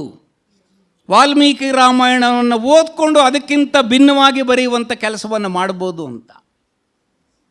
ನಾನು ಬೆಂಗಳೂರು ವಿಶ್ವವಿದ್ಯಾಲಯದಲ್ಲಿ MA ವಿದ್ಯಾರ್ಥಿ ಆಗಿದ್ದಂಥ ಸಂದರ್ಭದಲ್ಲಿ ಜೆ ಶಿವರುದ್ರಪ್ಪನವರಂಥ ವಿದ್ವಾಂಸರು, ಎಂ ಚಿದಾನಂದ ಮೂರ್ತಿಗಳಂಥ ವಿದ್ವಾಂಸರು, ಹಂಪ ನಾಗರಾಜಯ್ಯನವರು, ಇವರೆಲ್ಲರೂ ಕೂಡ ಜೈನ ಕಾವ್ಯಗಳ ಬಗ್ಗೆ ಪಾಠ ಮಾಡಿದರು. ಪಂಪನಿಂದ ಹಿಡಿದು ನಾಗಚಂದ್ರ ರತ್ನಾಕರ ವರ್ಣಿಯವರೆಗೆ. ಅವರ ಪಾಠಗಳನ್ನು ಕೇಳ್ತಾ ಕೇಳ್ತಾ ಇವುಗಳ ಬಗ್ಗೆ ಇನ್ನಷ್ಟು ತಿಳಿಯುವ, ಕೆಲವು ಅನುಮಾನಗಳೇನಿವೆ ಅವುಗಳನ್ನು ಸಂಶೋಧನೆ ಮಾಡುವ, ಕೆದಕುವಂಥ ಒಂದು ಅಗತ್ಯ ಇದೆ ಅಂತ. ಪಂಪರಾಮಾಯಣದ ಬಗ್ಗೆ ಮಾತನಾಡಿ ಅಂತ ಪದ್ಮಿನಿ ನಾಗರಾಜ್ ಅವರು ಕೇಳಿದ ತಕ್ಷಣ ಆಗ್ಬೋದು, ಅದನ್ನು ಕುರಿತು ಮಾತನಾಡ್ತೀನಿ ಅಂತ ನಾನು ಯಾಕೆ ಹೇಳಿದೆ ಅಂತ ಅಂದರೆ, ಪಂಪರಾಮಾಯಣದ ಬಗ್ಗೆಯೂ ಕೂಡ ನನಗೆ ಈ ಥರನಾಗಿರುವಂಥ ಅನುಮಾನಗಳು ಇದ್ದಿದ್ದರಿಂದ, ಅದನ್ನು ಪರಿಹರಿಸಿಕೊಳ್ಳುವಂಥ ದಿಕ್ಕಿನ ಸ್ವಲ್ಪ ಆಲೋಚನೆ ಮಾಡಿದ್ರಿಂದ ಅದನ್ನು ಇಲ್ಲಿ ಹಂಚಿಕೊಳ್ಳಬಹುದು ಅಂತ ಉದ್ದೇಶಿಸಿ ನಾನು ಅವ್ರಿಗೆ ಆಗಬಹುದು ಅಂತ ಒಪ್ಕೊಂಡೆ. ಆ ವಿಚಾರ ಏನು ಅಂತಂದರೆ, ವಾಲ್ಮೀಕಿ ರಾಮಾಯಣವನ್ನು ಓದಿಕೊಂಡು ಅದರಿಂದ ಪ್ರೇರೇಪಣೆಗೊಂಡು ನಾಗಚಂದ್ರ ಶ್ರೀರಾಮಚಂದ್ರ ಚರಿತ ಪುರಾಣವನ್ನು ಬರೆದಿದ್ದಾನ. ನಾನು ಪ್ರಾರಂಭದಲ್ಲಿ ಹೇಳಿದ್ದೆ, ಇದರಲ್ಲಿ ಚರಿತ್ರೆ ಮತ್ತು ಪುರಾಣ ಎರಡೂ ಇದೆ. ಚರಿತ್ರೆ ಸಾಕ್ಷ್ಯಾಧಾರಗಳನ್ನು ಆಧರಿಸಿದ್ದು, ಆದರೆ ಪುರಾಣಕ್ಕೆ ಆ ಥರ ಆಧಾರಗಳೇನೂ ಇಲ್ಲ. ಪುರಾಣ ಕಾಲಹರಣಕ್ಕಾಗಿ, ಪುರಾಣವೆಂಬುದು ಪುಂಡರಗೋಷ್ಠಿ ಅಂತ 12ನೇ ಶತಮಾನದಲ್ಲಿ ಬಂದಂಥ ವಚನಕಾರ ಅಲ್ಲಮಪ್ರಭು ಹೇಳ್ತಾನೆ. ಶಾಸ್ತ್ರವೆಂಬುದು ಸಂತೆಯ ಸುದ್ದಿ, ಪುರಾಣವೆಂಬುದು ಪುಂಡರಗೋಷ್ಠಿ, ವೇದವೆಂಬುದು ಓದಿನ ಮಾತು, ತರ್ಕವೆಂಬುದು ಟಗರ ಹೋರಟೆ. ಎರಡು ಟಗರುಗಳು, ಬಲಿಷ್ಠವಾಗಿರುವಂಥ ಟಗರುಗಳು, ಅದರ ಎದುರುಗಡೆ ಇದು, ಇದರ ಎದುರುಗಡೆ ಇದೆ, ಎರಡು ಡಿಕ್ಕಿ ಕೊಡ್ತಾ ಇರ್ತಾವಲ್ಲ, ಮತ್ತೆ ಮತ್ತೆ ಡಿಕ್ಕಿ ಕೊಡ್ತಿರ್ತೀವಲ್ಲ, ನಾನು ಗೆಲ್ತೀನೋ ನೀನು ಗೆಲ್ತೀನೋ ಅನ್ನುವಂಥ ಸವಾಲು ಇರ್ತದಲ್ಲ. ಹಾಗೆ ತರ್ಕ, ಲಾಜಿಕ್ ಅನ್ನುವಂಥದ್ದು ಎರಡು ಟಗರುಗಳ ನಡುವೆ ನಡೆಯುವಂಥ ಹೋರಾಟ. ವೇದವೆಂಬುದು ಓದಿನ ಮಾತು, ಪುರಾಣವೆಂಬುದು ಪುಂಡರಗೋಷ್ಠಿ. ನೋಡಿ, ಇಲ್ಲಿ ಪುಂಡ ಅನ್ನುವಂಥದ್ದನ್ನು ಇನ್ವರ್ಟೆಡ್ ಕಾಮದಲ್ಲಿ ಹಾಕೋಬೇಕು. ಅಂದರೆ ಅವರವರಿಗೆ ತೋಚಿದ ಹಾಗೆ ಒಂದು ವಿಚಾರವನ್ನು ಇಟ್ಕೊಂಡು ಕಥೆಯನ್ನು ಕೇಳುವವರನ್ನು ಬೆಚ್ಚಿಸಬೇಕು, ಕೇಳುವವರನ್ನು ಬೆರಗಾಗಿಸಬೇಕು, ಕೇಳುವವರು ಭಾಳ ಅದ್ಭುತ ಅಂತ ಅನ್ನಬೇಕು. ಹಾಗೆ ಅನಿಸೋದಕ್ಕೋಸ್ಕರ ಒಂದು ಕಥೆಯನ್ನು, ಒಂದು ಕಲ್ಪನೆಯನ್ನು ಎಷ್ಟು ಹಿಗ್ಗಿಸೋದು? ಎದುರುಗಡೆ ಇರುವಂಥವ್ರನ್ನ ರಂಜಿಸೋದಕ್ಕಾಗಿಯೇ ಕಟ್ಟುವ ಕಥೆಗಳು, ಅದು ಕಟ್ಟುಕತೆ. ಆದ್ದರಿಂದ ಪುರಾಣಕ್ಕೆ ಕೊನೆ ಎನ್ನುವಂಥದ್ದು ಇಲ್ಲವೇ ಇಲ್ಲ. ನೀವೆಷ್ಟು ಬೇಕಾದ್ರೂ ಹೇಳ್ಕೋತಾ ಹೋಗ್ಬೋದು. ಅಂದರೆ ರಾಮಚಂದ್ರ ಚರಿತ ಪುರಾಣದಲ್ಲಿ ಚರಿತ್ರೆಯೂ ಇದೆ ಮತ್ತು ಈ ರೀತಿ ಪುರಾಣವೂ ಕೂಡ ಇದೆ. ತನಗೆ ಸಿಕ್ಕ ವಸ್ತುವನ್ನು ರೋಚಕವಾಗಿಸೋದಕ್ಕೋಸ್ಕರ ನಾಗಚಂದ್ರ ಎಲ್ಲೆಲ್ಲಿ ಕಾಲ್ಪನಿಕವಾಗಿರುವಂಥ ವಿಚಾರಗಳನ್ನು ತರಬಹುದೋ ಅದನ್ನು ಭಾಳ ಅದ್ಭುತವಾಗಿ ತಂದುಕೊಂಡಿರುವುದು ಕೂಡ ಉಂಟು. ಹೀಗೆ ಚರಿತ್ರೆ ಮತ್ತು ಪುರಾಣ ಎರಡನ್ನೂ ಹದವಾಗಿ ಕಾವ್ಯ ರೂಪದಲ್ಲಿ ಬೆರೆಸಿ ಕಟ್ಟಿರುವಂಥದ್ದು ರಾಮಚಂದ್ರ ಚರಿತ ಪುರಾಣ. ಈ ರಾಮಚಂದ್ರ ಚರಿತ ಪುರಾಣದ ವಸ್ತು ರಾಮಾಯಣ. ನಾಗಚಂದ್ರ ಈ ಕಾವ್ಯವನ್ನು ಬರೆಯೋ ವೇಳೆಗೆ ಆಗಲೇ ಭಾಳ ಜನಪ್ರಿಯವಾಗಿರುವಂಥ ಒಂದು ಕಥಾವಸ್ತು. ಇದು ಎಷ್ಟು ಕಥಾವಸ್ತು ಅಂತ ಅಂದರೆ ವಾಲ್ಮೀಕಿಯಿಂದ ಮೊದಲುಗೊಂಡು, ಯಾಕೆಂದರೆ ವಾಲ್ಮೀಕಿ ಇದ್ದದ್ದು ಕ್ರಿಸ್ತಪೂರ್ವದಲ್ಲಿ, ಅದು 2ನೇ ಶತಮಾನವೋ 3ನೇ ಶತಮಾನವೋ. ಅಲ್ಲಿಂದ ಪ್ರಾರಂಭಿಸಿ ಇಲ್ಲಿವರೆಗೆ ಎಷ್ಟು ಜನ ಬರೆದಿದ್ದಾರೆ ರಾಮಾಯಣವನ್ನು, ಮತ್ತೆ ಮತ್ತೆ ರಾಮಾಯಣವನ್ನು ಬರೀತಾ ಇದ್ದಾರಲ್ಲ. 15ನೇ ಶತಮಾನದಲ್ಲಿದ್ದಂಥ ಕುಮಾರವ್ಯಾಸ ಕಾವ್ಯ ಬರೆಯಕ್ಕೆ ಹೊರಟಂಥ ಸಂದರ್ಭದಲ್ಲಿ ಯಾರ್ಯಾರು ಏನೇನು ಕಾವ್ಯವನ್ನು ಬರೆದಿದ್ದಾರೆ ಅಂತ ಒಂದು ಸಾರಿ ನೋಡ್ತಾನೆ. ನೋಡಿದ ತಕ್ಷಣ ಅವನಿಗನ್ನಿಸ್ತದೆ, ಎಲ್ಲೆಲ್ಲಿ ನೋಡಿದ್ರೂ ಬರೀ ರಾಮಾಯಣವನ್ನೇ ಬರೆದಿದ್ದಾರಲ್ಲ, ಎಷ್ಟಂತ ರಾಮಾಯಣವನ್ನು ಬರೆಯುವುದು ಅಂತ ಅಂದ್ಕೊಂಡು ಈ ರಾಮಾಯಣಗಳ ಸಂತೆಯಲ್ಲಿ ನಾನು ಬರೆಯುವ ಇನ್ನೊಂದು ರಾಮಾಯಣ ಓದುಗರ ಕಣ್ಣಿಗೆ ಬೀಳದೇನೆ ಹೋಗ್ಬಿಡ್ಬೋದು. ಆದ್ದರಿಂದ ನಾನು ರಾಮಾಯಣವನ್ನು ಬಿಟ್ಬಿಟ್ಟು ಮಹಾಭಾರತದಲ್ಲಿ ಬರಿತೀನಿ ಅಂತ ಅವನು ರಾಮಾಯಣದಿಂದ ಆಚೆಗೆ ಹೋಗ್ತಾನೆ. ಅಂದರೆ ಆದಿಶೇಷ ಈ ಭೂಮಿ ಹೊತ್ಕೊಂಡಿದ್ದಾನೆ ಅನ್ನುವಂಥ ಕಲ್ಪನೆ ಇದೆಯಲ್ಲ, ರಾಮಾಯಣವನ್ನು ಒಬ್ಬೊಬ್ಬ ಕವಿಯೂ ಕೂಡ ಬರೆದು ಎಸಿತಾ ಇದ್ದಾನಲ್ಲ. ಈ ರಾಮಾಯಣಗಳ ಕವಿಗಳ ಭಾರದಲ್ಲಿ ಆದಿಶೇಷ ನಿಟ್ಟುಸಿರು ಬಿಡ್ತಾ ಇದ್ದಾನೆ, ನಾನು ಭಾರ ತಡೆಯೋಕ್ಕಾಗ್ತಾ ಇಲ್ಲ ಅಂತ, ಅಷ್ಟು ರಾಮಾಯಣ. ಆದ್ದರಿಂದ ಆ ರಾಮಾಯಣ ಬಿಟ್ಬಿಟ್ಟು ಮಹಾಭಾರತ ಬರಿತೀನಿ ಅಂತ ಹೇಳ್ತಾರೆ. ಮತ್ತು 19ನೇ ಶತಮಾನದ ಕೊನೆಗೆ ಬಂದರೆ ಮುದ್ದಣ, ಅವನ ಹೆಂಡತಿ ಒಂದು ದಿವಸ ತನ್ನ ಅಪೇಕ್ಷೆಯನ್ನು ಹೇಳ್ತಾಳೆ.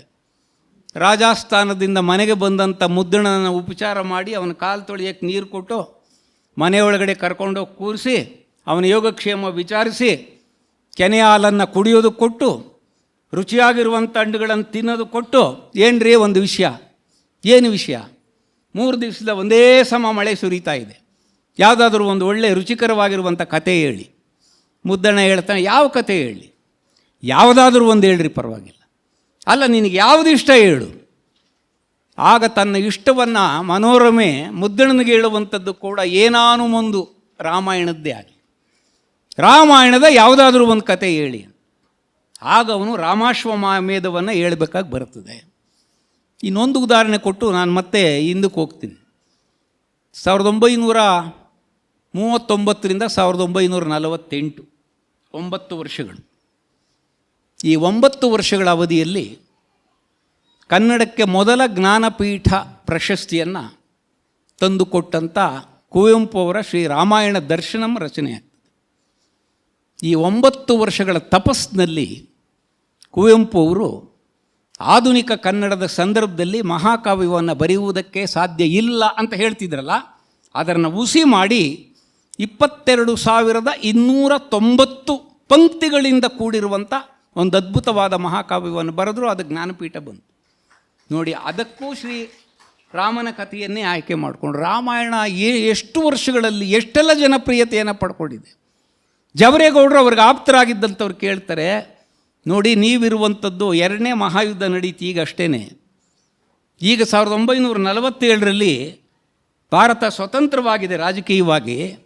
ನೀವು ನೋಡಿದ್ರೆ ಹಳೇ ರಾಮಾಯಣದ ಕಥೆಯನ್ನೇ ಹೇಳ್ತಾ ಇದ್ದೀರಲ್ಲ, ಈ ಸ್ವಾತಂತ್ರ್ಯ ಹೋರಾಟದ ಗಾಥೆಯನ್ನೇ ಇಟ್ಕೊಂಡು ಕಾವ್ಯ ಬರೀಬೋದಾಗಿತ್ತಲ್ಲ. ಗಾಂಧಿಯನ್ನು, ಯೇಸುವನ್ನು, ಬುದ್ಧನನ್ನು ನಾಯಕರನ್ನಾಗಿ ಮಾಡ್ಕೊಂಡು ಕಾವ್ಯವನ್ನು ಬರೀಬೋದಾಗಿತ್ತಲ್ಲ. ಅದು ಬಿಟ್ಬಿಟ್ಟು ಮತ್ತೆ ಯಾಕೆ ರಾಮಾಯಣ? ಕುವೆಂಪು ಹೇಳ್ತಾರೆ, ನನಗೆ ನನ್ನದೇ ಆದಂಥ ಆಲೋಚನೆ ಇದೆ, ನನ್ನದೇ ಆದಂಥ ಅನುಭವ ಇದೆ, ನನ್ನದೇ ಆದಂಥ ದರ್ಶನ ಇದೆ. ನನ್ನ ಅನುಭವ, ನನ್ನ ಆಲೋಚನೆ, ನನ್ನ ದರ್ಶನ ಇವೆಲ್ಲವನ್ನೂ ಕೂಡ ಸಹೃದಯರು ಮೆಚ್ಚಿಕೊಳ್ಳುವ ಹಾಗೆ ನಿರೂಪಣೆ ಮಾಡೋದಕ್ಕೆ ಅಷ್ಟೇ ಸೊಗಸಾದ, ಅಷ್ಟೇ ವಿಸ್ತಾರವಾದ ಒಂದು ಕಥಾವಸ್ತು ಬೇಕಾಗಿತ್ತು. ಅಂಥ ಕಥಾವಸ್ತುವಿಗಾಗಿ ಹುಡುಕದೆ ಅದು ರಾಮಾಯಣದಲ್ಲಿದೆ ಅಂತ ನನಗನ್ನಿಸ್ತು. ಯಾಕೆಂದರೆ ರಾಮಾಯಣ ಅನಾದಿ ಅನಂತ. ಅಲ್ಲಿ ಕಾವ್ಯ ಬೇಕಾದವರಿಗೆ ಕಾವ್ಯವೂ ಸಿಗುತ್ತದೆ, ಕಥೆ ಬೇಕಾದವ್ರಿಗೆ ಕಥೆಯೂ ಸಿಗುತ್ತದೆ, ದರ್ಶನ ಬೇಕಾದವ್ರಿಗೆ ದರ್ಶನವೂ ಕೂಡ ಸಿಗುತ್ತದೆ. ರಾಮಾಯಣಕ್ಕಿರುವಂಥ ಘನತೆ ಅಂಥದ್ದು ಅಂತ ಕುವೆಂಪು 20ನೇ ಶತಮಾನದ ಕೊನೆಯಲ್ಲಿ ಹೇಳ್ತಾರೆ. ಆದರೆ 11ನೇ ಶತಮಾನದಲ್ಲೇ ನಾಗಚಂದ್ರ ಅದನ್ನು ಅರ್ಥ ಮಾಡ್ಕೊಂಡಿದ್ದರಿಂದ ಬಹುಶಃ ರಾಮಚಂದ್ರ ಚರಿತ ಪುರಾಣವನ್ನು ಬರದ ಅನ್ನುವಂಥದ್ದನ್ನು ನಾವು ಸ್ಪಷ್ಟಪಡಿಸ್ಕೋಬಹುದು. ನಾಗಚಂದ್ರ ರಾಮಚಂದ್ರ ಚರಿತ ಪುರಾಣವನ್ನು ಬರೆಯುವಾಗ ಅವನ ಮನಸ್ಸಿನಲ್ಲಿದ್ದಂಥ ಕಲ್ಪನೆ ಏನಿತ್ತು? ವಾಲ್ಮೀಕಿ ರಾಮಾಯಣವನ್ನು ಓದ್ಕೊಂಡಿದ್ನೇ, ಓದಿರುವ ಸಾಧ್ಯತೆ ಇತ್ತೇ? 11ನೇ ಶತಮಾನದ ನಾಗಚಂದ್ರನಿಗೂ ಕ್ರಿಸ್ತ ಪೂರ್ವದ ವಾಲ್ಮೀಕಿಗೂ ಕನಿಷ್ಠ 1100-200 ವರ್ಷಗಳ ಅಂತರ. ಅವಾಗೆಲ್ಲ ಕೃತಿರಚನೆ ಮಾಡ್ತಾ ಇದ್ದಿದ್ದು ಓಲೆಗರಿ ತಾಳೆಗರಿಗಳಲ್ಲಿ. ಓಲೆಗರಿಗಳಲ್ಲಿ ತಾಳೆಗರಿಗಳಲ್ಲಿ ಕೃತಿಗಳನ್ನು ಬರೆದು ಅವುಗಳು 18-19ನೇ ಶತಮಾನದವರೆಗೂ ಹೇಗೋ ಉಳಿದುಕೊಂಡು ಬಂದಿದ್ದು, ವಿದ್ವಾಂಸರಾಗಿರುವಂಥವ್ರು ಇಲ್ಲೇನೋ ಅಮೂಲ್ಯವಾದದ್ದಿದೆ ಅಂತ ಪತ್ತೆ ಹಚ್ಚಿ ಅದನ್ನು ಮುದ್ರಣ ರೂಪಕ್ಕೆ ತರೋದಕ್ಕೆ ಬ್ರಿಟಿಷ್ನವ್ರು ಬರಬೇಕಾಯ್ತು. ಬ್ರಿಟಿಷ್ನವ್ರು ಬರದೇ ಇದ್ದಿದ್ರೆ, BL ರೈಸ್ ಬರದೇ ಇದ್ದಿದ್ರೆ, ಓಲೆಗರಿ ತಾಳೆಗರಿಗಳಲ್ಲಿ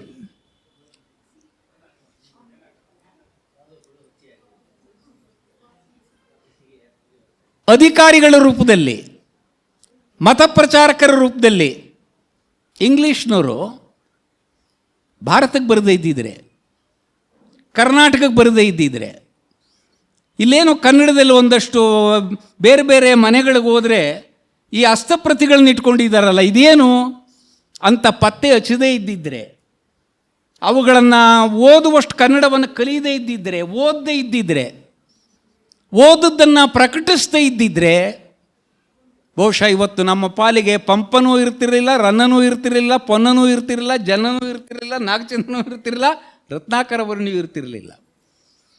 ಬ್ರಿಟಿಷ್ನವರು ಭಾರತಕ್ಕೆ ಬಂದಿದ್ದರಿಂದ ಏನೇನು ರಾಜಕೀಯ ಅನಾಹುತ ನಮಗಾಯಿತು ಅಂತ ಗೊತ್ತಿದೆ. ಆದರೆ ರಾಜಕೀಯ ಅನಾಹುತವನ್ನು ಒಂದು ಹೊರತುಪಡಿಸಿದ್ರೆ ಸಾಂಸ್ಕೃತಿಕವಾಗಿರುವಂಥ ಒಂದು ಹಿರಿಮೆಯನ್ನು ಇವತ್ತು ನಾವೇನು ಪಡ್ಕೊಂಡಿದ್ದೀವಿ, ಸಾಹಿತ್ಯಿಕವಾದಂಥ ಒಂದು ಗರಿಮೆಯನ್ನು ಏನು ಪಡ್ಕೊಂಡಿದ್ದೀವಿ, ಅದನ್ನು ಪಡ್ಕೊಳ್ಳೋಕ್ಕೆ ಇನ್ನೂ 100 ವರ್ಷಗಳು ನಾವು ಮುಂದಕ್ಕೆ ಹೋಗ್ಬೇಕಾಗಿ ಬರ್ತಿತ್ತು. ಇಂಥ ತಾಳೆಗರಿ ಓಲೆಗಳಿಗಳನ್ನ ಪತ್ತೆ ಹಚ್ಚಿ ಕನ್ನಡ ಕಲಿತು, ಕನ್ನಡ ಓದಿ, ಕನ್ನಡದಲ್ಲೇ ಅದ್ಭುತವಾದಂಥ ನಿಘಂಟನ್ನು ತಯಾರು ಮಾಡಿದಂಥವನು ಕಿಟ್ಟಲ್ಲು. ಇವತ್ತು ಕೂಡ ಕಿಟ್ಟಲ್ ನಿಘಂಟುವಿಗೆ ಸಮಾನವಾಗಿರುವಂಥ ಇನ್ನೊಂದು ನಿಘಂಟನ್ನು ಕನ್ನಡದಲ್ಲಿ ತಯಾರು ಮಾಡೋಕ್ಕೆ ಸಾಧ್ಯ ಆಗಿಲ್ಲ. ಗಮನಿಸಿ, ಫರ್ಡಿನೆಂಟ್ ಕಿಟ್ಟಲ್ಲು ಇಲ್ಲಿಗೆ ಮತಪ್ರಚಾರಕನಾಗಿ ಬಂದಂಥವನು. ಮತಪ್ರಚಾರ ಮಾಡಬೇಕಾದ್ರೆ ಯಾರನ್ನು ಮತಾಂತರ ಮಾಡಬೇಕಾಗಿದೆ ಅವರ ಭಾಷೆ ನಮಗೆ ಚೆನ್ನಾಗಿ ಗೊತ್ತಿರಬೇಕು, ಅದಕ್ಕೋಸ್ಕರ ಅವನು ಕನ್ನಡ ಕಲಿತಾನೆ. ಕನ್ನಡ ಕಲಿತಾದ್ಮೇಲೆ ಅವನಿಗನ್ನಿಸ್ತದೆ ಈ ಕನ್ನಡ ಎಷ್ಟೊಂದು ಸಮೃದ್ಧವಾಗಿರುವಂಥ ಭಾಷೆ, ಅದ್ಭುತವಾಗಿರುವಂಥ ಒಂದು ಭಾಷೆ.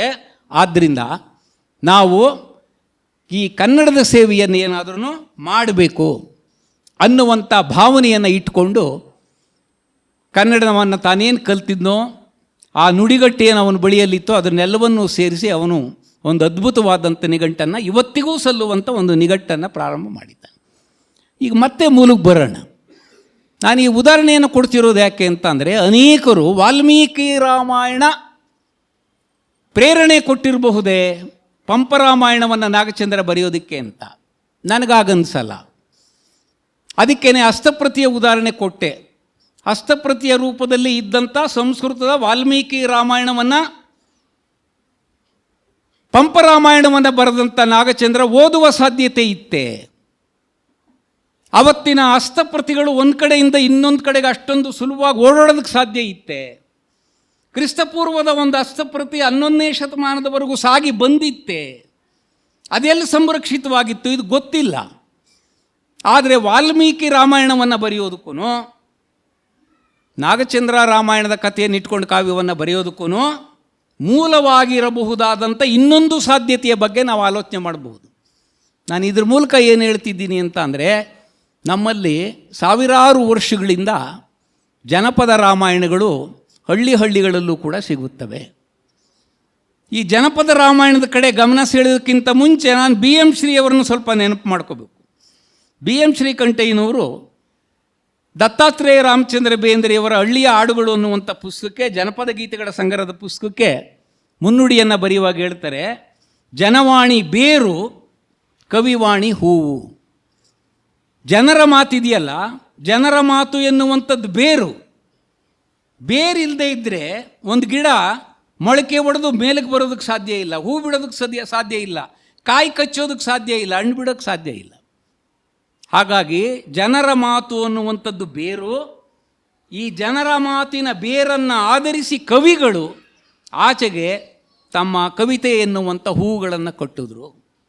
ಆದ್ದರಿಂದ ಜನಪದ ರಾಮಾಯಣ ಅನ್ನುವಂಥದ್ದು ಮನೆ ಮನೆಗಳಲ್ಲೂ ಒಂದೊಂದು ರಾಮಾಯಣ ಇದೆ, ಊರಿನಲ್ಲೂ ಒಂದೊಂದು ರಾಮಾಯಣ ಇದೆ. ತೆಲುಗಿನಲ್ಲಿ ಒಂದು ಸಿನಿಮಾ ಬಂತು, ಇಂಟಿಂಟಿ ರಾಮಾಯಣಂ.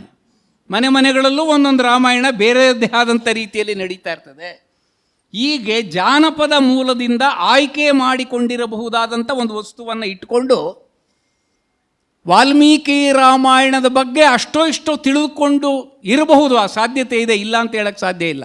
ಅದರ ಆಚೆಗೂ ಒಂದು ಸ್ವತಂತ್ರವಾಗಿರುವಂಥ ಕೃತಿಯಂತೆ ಪಂಪ ರಾಮಾಯಣವನ್ನು ನಾಗಚಂದ್ರ ಬರೆದಿದ್ದಾನೆ. ಹೀಗಾಗಿ ನಾಗಚಂದ್ರ ಪಂಪ ರಾಮಾಯಣವನ್ನು ಬರೆಯುವ ವೇಳೆಗೆ ಅವನು ಕೇಳಿದ್ದಂಥ ರಾಮಾಯಣಗಳ ಪ್ರಭಾವ ಅವನ ಮೇಲಾಗಿರ್ಬೋದು. ಇನ್ನೊಂದು ದಾರಿ ಇದೆ. ಕನ್ನಡದಲ್ಲಿ ವೈದಿಕ ರಾಮಾಯಣದ ಮೂಲ ಇರುವ ಹಾಗೆ ಬೌದ್ಧ ರಾಮಾಯಣಗಳಿವೆ, ಜೈನ ರಾಮಾಯಣಗಳು ಕೂಡ ಇವೆ. ಈ ಜೈನ ರಾಮಾಯಣಗಳು ಪ್ರಾಕೃತದಲ್ಲೂ ಇದೆ, ಸಂಸ್ಕೃತದಲ್ಲೂ ಇದೆ ಮತ್ತು ಕನ್ನಡಕ್ಕೂ ಕೂಡ ಬಂದಿದೆ. ಆದ್ದರಿಂದ ಇದ್ರ ಬಗ್ಗೆನೂ ಕೂಡ ನಾವು ಸ್ವಲ್ಪ ತಿಳ್ಕೋಬೇಕು. ಜೈನ ರಾಮಾಯಣಗಳಿಗೆ ಅದರದ್ದೇ ಆದಂಥ ಒಂದು ಪ್ರತ್ಯೇಕವಾಗಿರುವಂಥ ದಾರಿ ಇದೆ. ವಿಮಲ ಸೂರಿ ಅವನು ಪೌಮಚರ್ಯ ಅನ್ನುವಂಥ ಒಂದು ಕೃತಿಯನ್ನು ಪ್ರಾಕೃತದಲ್ಲಿ ಬರೀತಾನೆ. ವಿಮಲ ಸೂರಿ ಪೌಮಚರ್ಯ ಅನ್ನುವಂಥ ಕೃತಿಯನ್ನು ಪ್ರಾಕೃತದಲ್ಲಿ ಬರೀತಾನೆ. ಅದಕ್ಕಿಂತ ಹಿಂದೆ ಪದ್ಮಪುರಾಣ ಅನ್ನುವಂಥ ಹೆಸರಿನಲ್ಲಿ ರವಿಶೇಣ ಸಂಸ್ಕೃತದಲ್ಲಿ ಕಾವ್ಯವನ್ನು ಬರೀತಾನೆ. ಈ ಎರಡೂ ಕಾವ್ಯಗಳನ್ನು ನಾಗಚಂದ್ರ ಚೆನ್ನಾಗಿ ಓದ್ಕೊಂಡಿರೋದ್ರಿಂದ ರವಿಶೇಣನ ಪದ್ಮಪುರಾಣ ಅದು ಸಂಸ್ಕೃತದಲ್ಲಿರುವಂಥದ್ದು ಮತ್ತು ಪ್ರಾಕೃತದಲ್ಲಿ ಇರುವಂಥ ವಿಮಲ ಸೂರ್ಯ ಪೌಮಚರ್ಯ ಅನ್ನುವಂಥದ್ದನ್ನು ಓದಿಕೊಂಡು ಅಲ್ಲಿಂದ ತನಗೆ ಬೇಕಾಗಿರುವಂಥ ಒಂದು ಕಥಾವಸ್ತುವನ್ನು ನಿರ್ಮಾಣ ಮಾಡಿಕೊಂಡು ಪಂಪರಾಮಾಯಣವನ್ನು ಅವನು ಕಟ್ಟುವುದಕ್ಕೆ ಸಾಧ್ಯವಾಗಿದೆ.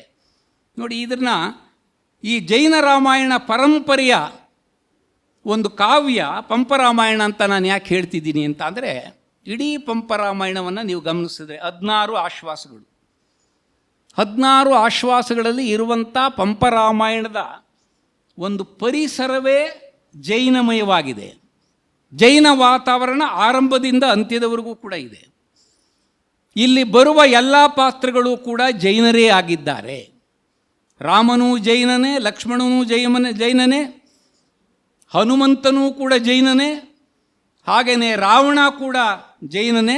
ಹೀಗಾಗಿ ಜೈನರೇ ಇರುವಂಥ, ಜೈನರ ಒಂದು ಪರಿಸರವಿರುವಂಥ ಪಂಪರಾಮಾಯಣವನ್ನು ನಾಗಚಂದ್ರ ಚಿತ್ರಿಸಿದ್ದಾನೆ. ಮತ್ತು ಇಲ್ಲಿ ಜೈನನ ಪರಿಕಲ್ಪನೆಯಲ್ಲಿ ಅಹಿಂಸೆ ಮತ್ತು ಜೀವದಯೆ ಇವುಗಳಿಗೆ ವಿಶೇಷವಾಗಿರುವಂಥ ಒಂದು ಮೌಲ್ಯ ಇರುವುದರಿಂದ ರಾಮ ಪಂಪರಾಮಾಯಣದಲ್ಲಿ ರಾವಣನನ್ನು ಕೊಲೆ ಮಾಡುವುದಿಲ್ಲ. ಆ ಕೆಲಸವನ್ನು ಲಕ್ಷ್ಮಣನಿಂದ ಮಾಡಿಸಲಾಗುತ್ತದೆ. ಮೂಲ ರಾಮಾಯಣ ಅಂತ ನಾವೇನು ತಿಳ್ಕೊತೀವಿ ಅದು ವಾಲ್ಮೀಕಿ ರಾಮಾಯಣ. ವಾಲ್ಮೀಕಿ ರಾಮಾಯಣದಲ್ಲಿ ಬರುವಂಥ ಮಾರೀಚನ ಪ್ರಸಂಗ ಇಲ್ಲಿ ಬರೋದೇ ಇಲ್ಲ, ಶೂರ್ಪನಖಿಯ ಪ್ರಸಂಗ ಇಲ್ಲಿ ಬರೋದೇ ಇಲ್ಲ. ಅದಕ್ಕಿಂತ ಭಿನ್ನವಾಗಿರುವಂಥ ದೃಶ್ಯಾವಳಿಗಳನ್ನು ಈ ಪಂಪರಾಮಾಯಣದಲ್ಲಿ ಸಂಯೋಜಿಸಲಾಗಿದೆ. ಆದ್ದರಿಂದ ಇದು 100ಕ್ಕೆ 100ರಷ್ಟು ಜೈನ ವಾತಾವರಣದಿಂದ ಕೂಡಿರುವಂಥ, ಜೈನ ಪಾತ್ರಗಳೇ ತುಂಬಿಕೊಂಡಿರುವಂಥ, ಜೈನ ಧರ್ಮಕ್ಕೆ ಇರಬಹುದಾದಂಥ ಒಂದು ಧಾರ್ಮಿಕವಾಗಿರುವಂಥ ಹಿನ್ನೆಲೆ, ಅದರ ಸಂಹಿತೆಗಳು, ಅದರ ಆಚರಣೆಗಳು, ಅದರ ಪದ್ಧತಿಗಳು, ಅದರ ಸಂಪ್ರದಾಯಗಳು ಇವೇನೇನಿದೆ ಇವುಗಳನ್ನು ಅಳವಡಿಸಿಕೊಂಡು ಕೃತಿ ರಚನೆ ಮಾಡುವಂಥ ಕೆಲಸದಲ್ಲಿ ನಾಗಚಂದ್ರ ತನ್ನನ್ನು ತೊಡಗಿಸ್ಕೊಂಡು ಈ ಪಂಪರಾಮಾಯಣವನ್ನು ಬರೆದಿದ್ದಾನೆ. ಈ ಪಂಪರಾಮಾಯಣದ ಬಹಳ ಮುಖ್ಯವಾಗಿರುವಂಥ ತತ್ವ ಏನು ಅಂತ ಅಂದರೆ, ನಾನೊಂದು 3-4 ಪದ್ಯಗಳನ್ನು ಇಟ್ಕೊಂಡು ಬಂದೆ. ಪ್ರಾಸ್ತಾವಿಕವಾಗಿ ಒಂದಷ್ಟು ಪಂಪರಾಮಾಯಣದ ವೈಶಿಷ್ಟ್ಯಗಳೇನು ಅಂತ ಹೇಳಿ, ವಾಲ್ಮೀಕಿ ರಾಮಾಯಣದಿಂದ ಇದು ಪ್ರೇರಣೆ ಪಡೆದಿದೆಯೋ ಇಲ್ಲವೋ ಅನ್ನುವಂಥದ್ದು ಹೇಳಿ, ಜೈನ ರಾಮಾಯಣಗಳ ಒಂದು ಪರಂಪರೆ ಭಾರತದಲ್ಲಿ ಮೊದಲಿಂದಲೂ ಕೂಡ ಇದೆ, ಅದರಲ್ಲಿ ಸಂಸ್ಕೃತದ ಪಾಲು ಇದೆ, ಕನ್ನಡದ ಪಾಲು ಇದೆ ಮತ್ತು ಪ್ರಾಕೃತದ ಪಾಲು ಕೂಡ ಇದೆ ಅನ್ನುವಂಥದ್ದನ್ನ ಹೇಳಿ ಪಂಪರಾಮಾಯಣದ ಕೆಲವು ಪ್ರಮುಖವಾಗಿರುವಂಥ ಘಟ್ಟಗಳಿವೆ. ಆ ಘಟ್ಟಗಳಲ್ಲಿ ಒಂದು ಉಪರಂಭೆಯ ಆಖ್ಯಾನ ಅಂತ ಬರ್ತದೆ. ರಾಮಾಯಣದ ವಾಲ್ಮೀಕಿ ರಾಮಾಯಣದಲ್ಲಿ ಬರುವಂಥ ರಾವಣ ಒಬ್ಬ ದುಷ್ಟ, ಒಬ್ಬ ಕಾಮುಕ, ಅದನ್ನು ಹೆಜ್ಜೆ ಹೆಜ್ಜೆಯಲ್ಲೂ ಕೂಡ ತೋರಿಸ್ಕೊತಾನೆ. ಆದರೆ ಪಂಪರಾಮಾಯಣದಲ್ಲಿ ಬರುವಂಥ ರಾವಣ ಭಾಳ ಉದಾತ್ತವಾಗಿರುವಂಥ ಸ್ವಭಾವದಿಂದ ಕೂಡಿರುವಂಥವನು, ಒಬ್ಬ ಮಹಾಪುರುಷ. ತನ್ನ ಪ್ರಜೆಗಳ ಬಗ್ಗೆ ಪ್ರೀತಿ ಇರ್ತದೆ, ಬೇರೆ ಮಹಿಳೆಯರನ್ನು ತನ್ನ ಸಹೋದರಿಯರಂತೆ ಅವನು ಪರಿಭಾವಿಸ್ತಾ ಇರ್ತಾನೆ.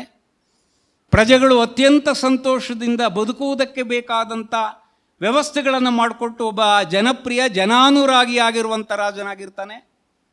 ಇಂಥವನೂ ಕೂಡ ಯಾವುದೋ ಒಂದು ಸಾರಿ ಆಕಸ್ಮಿಕವಾಗಿ ಮಾಡಿದಂಥ ತಪ್ಪಿನಿಂದ ಯಾವ ದೊಡ್ಡ ಶಿಕ್ಷೆಯನ್ನು ಅನುಭವಿಸಬೇಕಾಗಿ ಬಂತು ಅನ್ನುವಂಥದ್ದನ್ನು ಕೂಡ ಇದು ಚಿತ್ರಿಸ್ತದೆ. ಅದನ್ನು ಉಪರಂಭೆಯ ಆಖ್ಯಾನ ಅನ್ನುವಂಥ ಒಂದು ಅಧ್ಯಾಯ ಬರ್ತದೆ. ಸೀತೆಯನ್ನು ಅಪಹರಣ ಮಾಡುವಂಥ ಒಂದು ಸನ್ನಿವೇಶ ಬರ್ತದೆ. ಆಮೇಲೆ ಲಕ್ಷ್ಮಣನಿಂದ ರಾವಣ ಕೊಲ್ಲಲ್ಪಡುವಂಥ ಒಂದು ಸಂದರ್ಭವೂ ಕೂಡ ಬರ್ತದೆ. ಇಲ್ಲಿ ಬರುವಂಥ ರಾಮನಾಗಲಿ ಲಕ್ಷ್ಮಣನಾಗಲಿ ಮತ್ತು ರಾವಣನಾಗಲಿ ಇವರೆಲ್ಲರೂ ಕೂಡ ಜೈನ ಪರಿಭಾಷೆಯಲ್ಲಿ ಶಲಾಕಾ ಪುರುಷರು. ಆ ಶಲಾಕಾ ಪುರುಷರಿಗಿರಬೇಕಾದಂಥ ಯೋಗ್ಯತೆ ಏನಿರ್ತದೆ, ವ್ಯಕ್ತಿತ್ವ ಏನಿರ್ತದೆ, ಅದನ್ನು ಪರಿಪೂರ್ಣವಾಗಿ ಚಿತ್ರಿಸುವಂಥ ಕೆಲಸವನ್ನು ಇಲ್ಲಿ ಮಾಡಲಾಗಿದೆ. ಹಾಗಾಗಿ ಈ ಮೂವರೂ ವ್ಯಕ್ತಿತ್ವಗಳನ್ನು, ಒಬ್ಬ ವಾಸುದೇವ, ಇನ್ನೊಬ್ಬ ಪ್ರತಿವಾಸುದೇವ, ಮತ್ತೊಬ್ಬ ಬಲದೇವ. ವಾಸುದೇವ ಅಂತಂದರೆ ಇಲ್ಲಿ ಲಕ್ಷ್ಮಣ, ಯಾಕೆಂದರೆ ಅವನಿಗೆ ನಾಯಕನ ಸ್ಥಾನವನ್ನು ಕೊಟ್ಟಿದೆ, ಅವನು ರಾವಣನನ್ನು ಕೊಲ್ಲಬೇಕಾಗಿ ಬರ್ತದೆ. ಪ್ರತಿವಾಸುದೇವ ಯಾರು ಅಂತಂದರೆ ರಾವಣ. ಬಲದೇವನಾಗಿರುವಂಥವನು ರಾಮ. ಅಂದರೆ ಜೈನ ಧಾರ್ಮಿಕವಾಗಿರುವಂಥ ಪರಿಭಾಷೆಯಲ್ಲಿ ಈ ಮೂರೂ ಜನರನ್ನು ಹೇಗೆ ಪರಿಭಾವಿಸಬಹುದು ಆ ರೀತಿಯಲ್ಲಿ ಅವರನ್ನು ನೋಡುವಂಥ ಒಂದು ಪ್ರಕ್ರಿಯೆಯೂ ಕೂಡ ಕಾಣಿಸ್ತದೆ. ಕೊನೆಗೆ ಈ ಉಪರಂಭೆಯ ಆಖ್ಯಾನದಲ್ಲಿ ಏನು ಬರ್ತದೆ ಅಂತ ಅಂದರೆ, ದುರ್ಲಂಘ್ಯಪುರ ಅನ್ನುವಂಥ ಒಂದು ಪಟ್ಟಣವನ್ನು ನಳಕೂಬರ ಅನ್ನುವಂಥವನು ಆಳ್ತಾ ಇರ್ತಾನೆ. ಅವನ ಪತ್ನಿ ಉಪರಂಭೆ. ಇಲ್ಲಿ ರಾವಣನ ವ್ಯಕ್ತಿತ್ವ ಎಷ್ಟು ಉದಾತ್ತವಾದದ್ದು, ಒಬ್ಬ ಉದಾತ್ತ ರಾವಣನ ಚಿತ್ರಣ. ಇಲ್ಲಿ ಬರುವಂಥ ರಾವಣನ ಪಾತ್ರ ಎಷ್ಟು ಅದ್ಭುತವಾಗಿ ಚಿತ್ರಣವಾಗಿದೆ ಅಂತಂದ್ರೆ, ನಾಗಚಂದ್ರ ಮಾಡಿರೋದು. ಶ್ರೀ ರಾಮಾಯಣ ದರ್ಶನಂ ಬರೆಯುವಾಗ ಕುವೆಂಪು ಅವರು ಕೂಡ ವಾಲ್ಮೀಕಿ ರಾಮಾಯಣದಲ್ಲಿ ಬರುವಂಥ ಕಾಮುಕನಾದ ನೀಚನಾಗಿರುವಂಥ ರಾವಣನನ್ನು ಕಿತ್ತಾಕಿ ನಾಗಚಂದ್ರ ಚಿತ್ರಿಸಿರುವಂಥ ರಾವಣನ ಪಾತ್ರವನ್ನು, ಉದಾತ್ತ ರಾವಣನ ಪಾತ್ರವನ್ನು ಆದರ್ಶವಾಗಿ ಇಟ್ಕೊಡ್ತಾರೆ. ಅಷ್ಟರ ಮಟ್ಟಿಗೆ ನಾಗಚಂದ್ರನ ರಾವಣ ಪಾತ್ರದ ಚಿತ್ರಣ ಕುವೆಂಪು ಅವರ ಮೇಲೆ ಪ್ರಭಾವ ಬೀರಿದೆ ಎನ್ನುವಂಥದ್ದನ್ನು ಕೂಡ ನಾವು ಗಮನಿಸಬೇಕು. ಈ ಉಪರಂಭೆ ಆಖ್ಯಾನದಲ್ಲಿ ರಾವಣ ಉಪರಂಭೆಯ ಗಂಡ ನಳಕೂಬರ ಆಳ್ತಾ ಇದ್ದಂಥ ದುರ್ಲಂಘ್ಯಪುರವನ್ನು ವಶ ಮಾಡ್ಕೊಳ್ಳೋಕ್ಕೋಸ್ಕರ ಬರ್ತಾನೆ. ಪಟ್ಟಣದ ಹೊರಗಡೆ ಅವನು ತನ್ನ ದಂಡು ದಾಳಿಯೆಲ್ಲ ನಿಲ್ಲಿಸ್ಕೊಂಡಿರ್ತಾನೆ. ಆದರೆ ಆ ಪಟ್ಟಣಕ್ಕೆ ನಿರ್ಮಾಣ ಮಾಡಿರುವಂಥ ಕೋಟೆ ಇದೆಯಲ್ಲ, ಅದು ಮಂತ್ರಶಕ್ತಿಯಿಂದ ನಿರ್ಮಾಣ ಮಾಡಿರುವಂಥ ಕೋಟೆ. ಆ ಮಂತ್ರಶಕ್ತಿ ಯಾವುದು ಅಂದರೆ ಸಾಲವಿದ್ಯೆ ಅಂತ. ಆ ಸಾಲವಿದ್ಯೆಯ ನೆರವಿನಿಂದ ನಳಕೂಬರ ಶತ್ರುಗಳಿಗೆ ದುರ್ಭೇದ್ಯವಾಗಿರುವಂಥ ಒಂದು ಕೋಟೆಯನ್ನು ನಿರ್ಮಾಣ ಮಾಡಿರ್ತಾನೆ. ಆ ಕೋಟೆಯನ್ನು, ಆ ಮಂತ್ರ ಗೊತ್ತಿಲ್ಲದೆ ಇದ್ದರೆ ಆ ಕೋಟೆಯನ್ನು ಬೇಯಿಸೋಕ್ಕೆ ಸಾಧ್ಯ ಇಲ್ಲ. ಅಷ್ಟೊತ್ತಿಗೆ ಏನಾಗ್ತದೆ, ಆ ಉಪರಂಭೆ ರಾವಣ ಇಲ್ಲೆಲ್ಲೋ ಕೋಟೆ ಆಚೆಗಡೆ ಬಂದು ತನ್ನ ಸೈನ್ಯ ಸಮೇತ ಬೀಡು ಬಿಟ್ಟಿದ್ದಾನೆ. ಆ ರಾವಣನಿಗಾಗಿ 10 ವರ್ಷಗಳಿಂದ ನಾನು ಪರಿತಪಿಸ್ತಾ ಇದ್ದೇನೆ, ರಾವಣನನ್ನು ಕಾಣಬೇಕು, ಅವನ ಸಹವಾಸವನ್ನು ಮಾಡಬೇಕು ಅಂತ ಅಪೇಕ್ಷಿಸ್ತಾ ಇದ್ದೇನೆ. ಈಗ ನಾನು ಬಯಸುತ್ತಿರುವಂಥದ್ದು ಹತ್ತಿರಕ್ಕೆ ಬಂದಿರೋದ್ರಿಂದ ಏನಾದರೂ ಮಾಡಿ ರಾವಣನನ್ನು ಭೇಟಿಯಾಗಿ ನನ್ನ ಆಕಾಂಕ್ಷೆಯನ್ನು ನಿವೇದಿಸ್ಕೋಬೇಕು ಅಂತ. ಕೊನೆಗೆ ತನ್ನ ಆಪ್ತ ಗೆಳತಿಯನ್ನು ಕಳಿಸಿ, ಸಖಿಯನ್ನು ಕಳಿಸಿ ರಾವಣನಿಗೆ ಹೇಳ್ತಾಳೆ. ರಾವಣ ಅವಳ ಜೊತೆಯಲ್ಲಿ ಮಾತಾಡಿದ್ದನ್ನು ವಿಭೀಷಣ ಕೇಳಿಸ್ಕೊತಾನೆ. ವಿಭೀಷಣ ಅವನಿಗೊಂದು ಉಪಾಯವನ್ನು ಹೇಳ್ಕೊಡ್ತಾನೆ. ನೀನು ಉಪರಂಬೆಯನ್ನು ಪ್ರೀತಿಸುತ್ತಿರುವ ಹಾಗೆ ನಟಿಸು. ಉಪರಂಬೆ ನಂಬದ ಮೇಲೆ ಈ ಕೋಟೆಯನ್ನು ಭೇದಿಸೋದು ಹೇಗೆ? ಈ ಕೋಟೆಯನ್ನು ಭೇದಿಸಿದ್ದಾದ ಮೇಲೆ ನಿನ್ನ ಭೇಟಿ ಒಳಗಡೆ ಕೋಟೆಯಲ್ಲೇ ಆಗ್ತದೆ, ಆದ್ದರಿಂದ ಅದನ್ನು ಹೇಳ್ಕೊಡು ಅಂತ ಕೇಳು.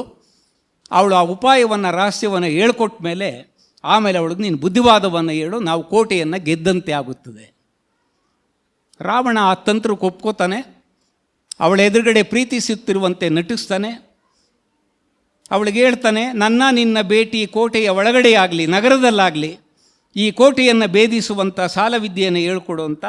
ಅವಳು ಮೈಮರೆತು ಸಾಲವಿದ್ಯೆಯನ್ನು ಹೇಳ್ಕೊಳ್ತಾಳೆ. ಆ ಕೋಟೆಯನ್ನು ಭೇದಿಸ್ತಾನೆ. ನಳಕೂಬರನನ್ನು ಸೋಲಿಸ್ತಾನೆ. ಕೊನೆಗೆ ನನ್ನ ಆಸೆಯನ್ನು ಈಡೇರಿಸುವಂಥ ಉಪರಂಬೆ ಕೇಳಿದಾಗ ಅವನು ಹೇಳ್ತಾನೆ, ನಿಮ್ಮ ತಂದೆ ಇಂಥವರು, ನಿಮ್ಮ ತಾಯಿ ಇಂಥವರು, ನಿಮ್ಮ ಕುಟುಂಬದ ಗೌರವ ಇಂಥದ್ದು, ನೀನು ನೋಡಿದ್ರೆ ನನಗಾಗಿ ಆಶಿಸುತ್ತಿದ್ದಿ, ಆದ್ದರಿಂದ ನೀನು ನನ್ನ ಆಸೆಯನ್ನು ಬಿಟ್ಬಿಟ್ಟು ನಿನ್ನ ಪತಿಯ ಜೊತೆಯಲ್ಲಿ, ನಳಕೂಬರನ ಜೊತೆಯಲ್ಲಿ ಸುಖವಾಗಿರು ಅಂತ ಹೇಳಿ ತಾನು ಗೆದ್ದಿರುವಂಥ ಪಟ್ಟಣವನ್ನು ನಳಕೂಬರನಿಗೆ ಬಿಟ್ಟುಕೊಟ್ಟು ಅವನನ್ನು ಸಾಮಂತನನ್ನಾಗಿ ಮಾಡ್ಕೊಂಡು ಮುಂದಕ್ಕೆ ಹೋಗ್ತಾನೆ. ಇದಿಷ್ಟೇ ಅಲ್ಲ, ಅವನು ಸ್ವರ್ಗಕ್ಕೆ ಲಗ್ಗೆ ಹಾಕಿರ್ತಾನೆ, ಅಷ್ಟದಿಕ್ಪಾಲಕರನ್ನು ಮಣಿಸಿರ್ತಾನೆ, ಇಂದ್ರನೂ ಕೂಡ ರಾವಣನು ಹೇಳದಂತೆ ಕೇಳ್ತಿರ್ತಾನೆ. ದೇವಲೋಕಕ್ಕೆ ಹೋದಾಗ ಅಲ್ಲಿರುವಂಥ ಸುಂದರಿಯರೆಲ್ಲ ಮೈ ಮೇಲೆ ಬಿದ್ದು ನಿನ್ನ ಸೇವೆಗೆ ನಾವು ಸಿದ್ಧರಾಗಿದ್ದೇವೆ, ನಮ್ಮನ್ನು ಬಳಸ್ಕೋ ಅಂತ ಅವರು ಹೇಳಿದಾಗಲೂ ಕೂಡ ರಾವಣ ಅವರನ್ನು ಕಡೆಗಣ್ಣಿನಿಂದ ನಿರ್ಲಕ್ಷಿಸ್ತಾನೆ.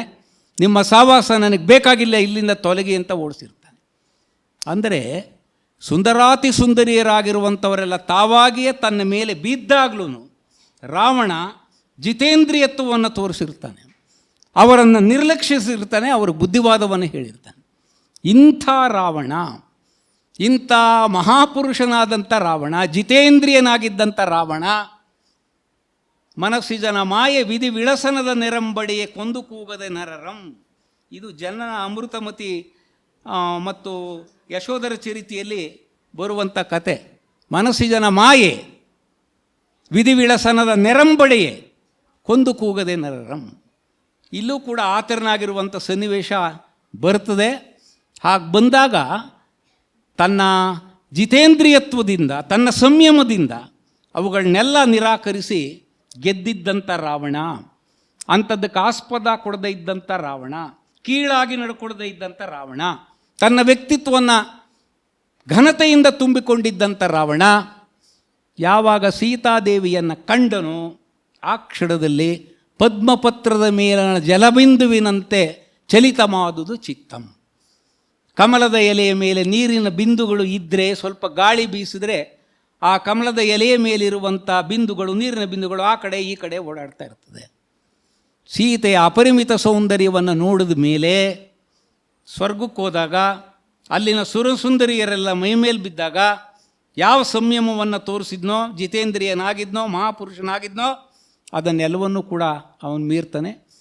ಈ ವಿಧಿ ಲಿಖಿತವನ್ನು ತಪ್ಪಿಸುವುದಕ್ಕೆ ಯಾರಿಂದ ತಾನೇ ಸಾಧ್ಯ ಎನ್ನುವಂಥ ಮಾತನ್ನು ಸೀತೆಗಾಗಿ ಆಸೆಪಟ್ಟಾಗ, ಸೀತೆನನ್ನು ಅವಳಾಗೇಬೇಕು ಅಂತ ಬಯಸಿದಾಗ, ಅವಳನ್ನು ಅಪಹರಣ ಮಾಡಿ ಒತ್ಕೊಂಡು ಹೋಗುವಂಥ ಸಂದರ್ಭದಲ್ಲಿ ಅವನು ವಿಧಿ ಲಿಖಿತ ಏನಿತ್ತೋ ಅದರಂತೆ ವಿಧಿಯ ಮುಂದೆ ಯಾರೂ ಕೂಡ ಇಲ್ಲ, ಯಾರ ಆಟವೂ ಕೂಡ ನಡೆಯೋದಿಲ್ಲ ಅನ್ನುವ ರೀತಿಯಲ್ಲಿ ನಾಗಚಂದ್ರ ಆ ಸಂದರ್ಭವನ್ನು ವರ್ಣಿಸ್ತಾನೆ. ಇದಕ್ಕೆ ಮುಂಚೆಯೇ ಒಂದು ಕಥೆ ನಡೆದಿರ್ತದೆ ರಾವಣನಿಗೆ ಸಂಬಂಧಪಟ್ಟಂತೆ, ಅದು ಹೇಳಿ ನನ್ನ ಮಾತುಗಳನ್ನು ಮುಗಿಸ್ತೀನಿ. ರಾವಣನ ಬಗ್ಗೆ ಅಪಾರವಾದಂಥ ಪ್ರೀತಿಯನ್ನು, ಭ್ರಾತೃವಾತ್ಸಲ್ಯವನ್ನು, ಗೌರವವನ್ನು ಇಟ್ಕೊಂಡಿದ್ದಂಥವನು ವಿಭೀಷಣ. ಆ ವಿಭೀಷಣ ನನ್ನ ಅಣ್ಣ ಎಂಥ ಮಹಾಶೂರ, ಸ್ವರ್ಗಕ್ಕೂ ಹೋಗಿ ಇಂದ್ರನ ಮೇಲೂ ಕಾದಾಡಿ ಅವನನ್ನು ಸೋಲಿಸುವಂಥ ಕೆಚ್ಚಿರುವಂಥವನು. ಅಷ್ಟದಿಕ್ಪಾಲಕರು ಇವನ ಎದುರುಗಡೆ ಉಸಿರೆತ್ತುವುದಕ್ಕೆ ಸಾಧ್ಯ ಇಲ್ಲ. ಇಂಥ ವೀರನಿಗೂ ಮುಂದೆ ಒಂದು ದಿವಸ ಸೋಲು ಅನ್ನೋದಿದೆಯಾ, ಸಾವು ಅನ್ನೋದಿದೆಯಾ? ಒಂದು ಪಕ್ಷ ಸಾವಿದ್ದರೆ ಆ ಸಾವು ಹೇಗೆ ಬರಬಹುದು ಕೇಳಿ ತಿಳ್ಕೊಳ್ಳೋಣ ಅಂತ ಅವನು ಜ್ಯೋತಿಷಿಗಳ ಬಳಿಗೆ ಹೋಗ್ತಾನೆ. ನಮ್ಮಣ್ಣ ರಾವಣ ಇದ್ದಾನಲ್ಲ, ರಾವಣನೂ ಸಾಯ್ತಾನ? ಇದು ಬಹಳ ಮುಖ್ಯವಾಗಿರುವಂಥದ್ದು. ಕೆಲವರು ನೋಡಿದಾಗ, ಕೆಲವರು ಮಾಡುವಂಥ ಸಾಧನೆಗಳು ನೋಡಿದಾಗ, ಅವರು ಬದುಕುವಂಥ ಆದರ್ಶದ ರೀತಿಯನ್ನು ನೋಡಿದಾಗ ಇವರು ಸತ್ತೋಗ್ಬಿಡ್ತಾರ ನಾಳೆ ಅಂತ ಅನ್ನಿಸದ ಕ್ಷಣ ಆದರೆ ಬದುಕಿನ ಕಠೋರ ಸತ್ಯ ಏನು ಅಂತ ಅಂದರೆ ಹುಟ್ಟಿದವರೆಲ್ಲರೂ ಕೂಡ ಅವರಿಗೇ ಗೊತ್ತಿಲ್ಲದಂತೆ ಸಾವಿನ ಬುತ್ತಿಯನ್ನು ತಲೆಯ ಮೇಲೆ ಕಟ್ಕೊಂಡೇ ಇರ್ತಾರೆ. ಅದು ಯಾವಾಗ ಬೇಕಾದರೂ ಅವರ ತಲೆಯ ಮೇಲೆ ಬೀಳಬಹುದು. ಜ್ಯೋತಿಷಿಗಳು ಹೇಳ್ತಾರೆ, ಸೀತೆಯ ಕಾರಣದಿಂದ ಲಕ್ಷ್ಮಣ ರಾವಣನನ್ನು ಕೊಲ್ಲುತ್ತಾನೆ, ಸೀತೆಯ ಕಾರಣದಿಂದ ಲಕ್ಷ್ಮಣ ರಾವಣನನ್ನು ಕೊಲ್ಲುತ್ತಾನೆ. ಆವಾಗ ವಿಭೀಷಣ ಏನು ಯೋಚನೆ ಮಾಡ್ತಾನೆ, ನೋಡಿ, ವಿಧಿಯ ವಿರುದ್ಧವಾಗಿ ನಾವು ಹೋದರೆ ವಿಧಿಯನ್ನು ಗೆಲ್ಲಕ್ಕೆ ಸಾಧ್ಯ ಆಗಲ್ಲ, ನಾವೇ ಸೋಲ್ಬೇಕಾಗಿ ಬರ್ತದೆ ಅನ್ನೋದಕ್ಕೆ ಇದು ಉದಾಹರಣೆ. ಅವನೇನು ಆಲೋಚನೆ ಮಾಡ್ತಾನೆ, ತಂತ್ರ ಮಾಡ್ತಾನೆ ಅಂತ ಅಂದರೆ, ಇನ್ನೂ ರಾಮ, ಲಕ್ಷ್ಮಣ, ಸೀತೆ ಇವರು ಯಾರೂ ಕೂಡ ಹುಟ್ಟಿಲ್ಲ.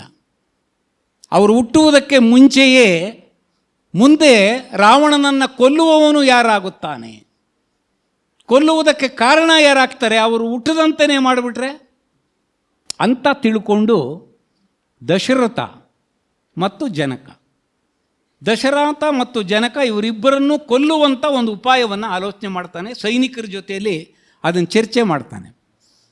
ಆಕಸ್ಮಿಕವಾಗಿ ನಾರದ ಅಲ್ಲಿಗೆ ಹೋಗಿರ್ತಾನೆ. ಜಿನಪೂಜೆಯಲ್ಲಿ ತೊಡಗುವುದಕ್ಕೋಸ್ಕರ ರಾವಣನ ಲಂಕೆಗೆ ಇವನು ಆಕಸ್ಮಿಕವಾಗಿ ನಾರದ ಹೋಗಿರ್ತಾನೆ. ನಾರದನ ಕಿವಿ ಮೇಲೆ ಈ ಸುದ್ದಿ ಬೀಳ್ತದೆ. ಅವನು ಬಂದು ಆ ಸುದ್ದಿಯನ್ನು, ನೀವಿಬ್ಬರೂ ಹುಷಾರಾಗಿರಬೇಕು ದಶರಥ ಮತ್ತು ಜನಕ, ನಾಳೆ ದಿವಸ ನಿಮಗೆ ರಾವಣನ ಸೈನಿಕರಿಂದ ಅಪಾಯ ಉಂಟಾಗಬಹುದು, ಎಚ್ಚರಿಕೆ ಎಚ್ಚರಿಕೆ ಅಂತ.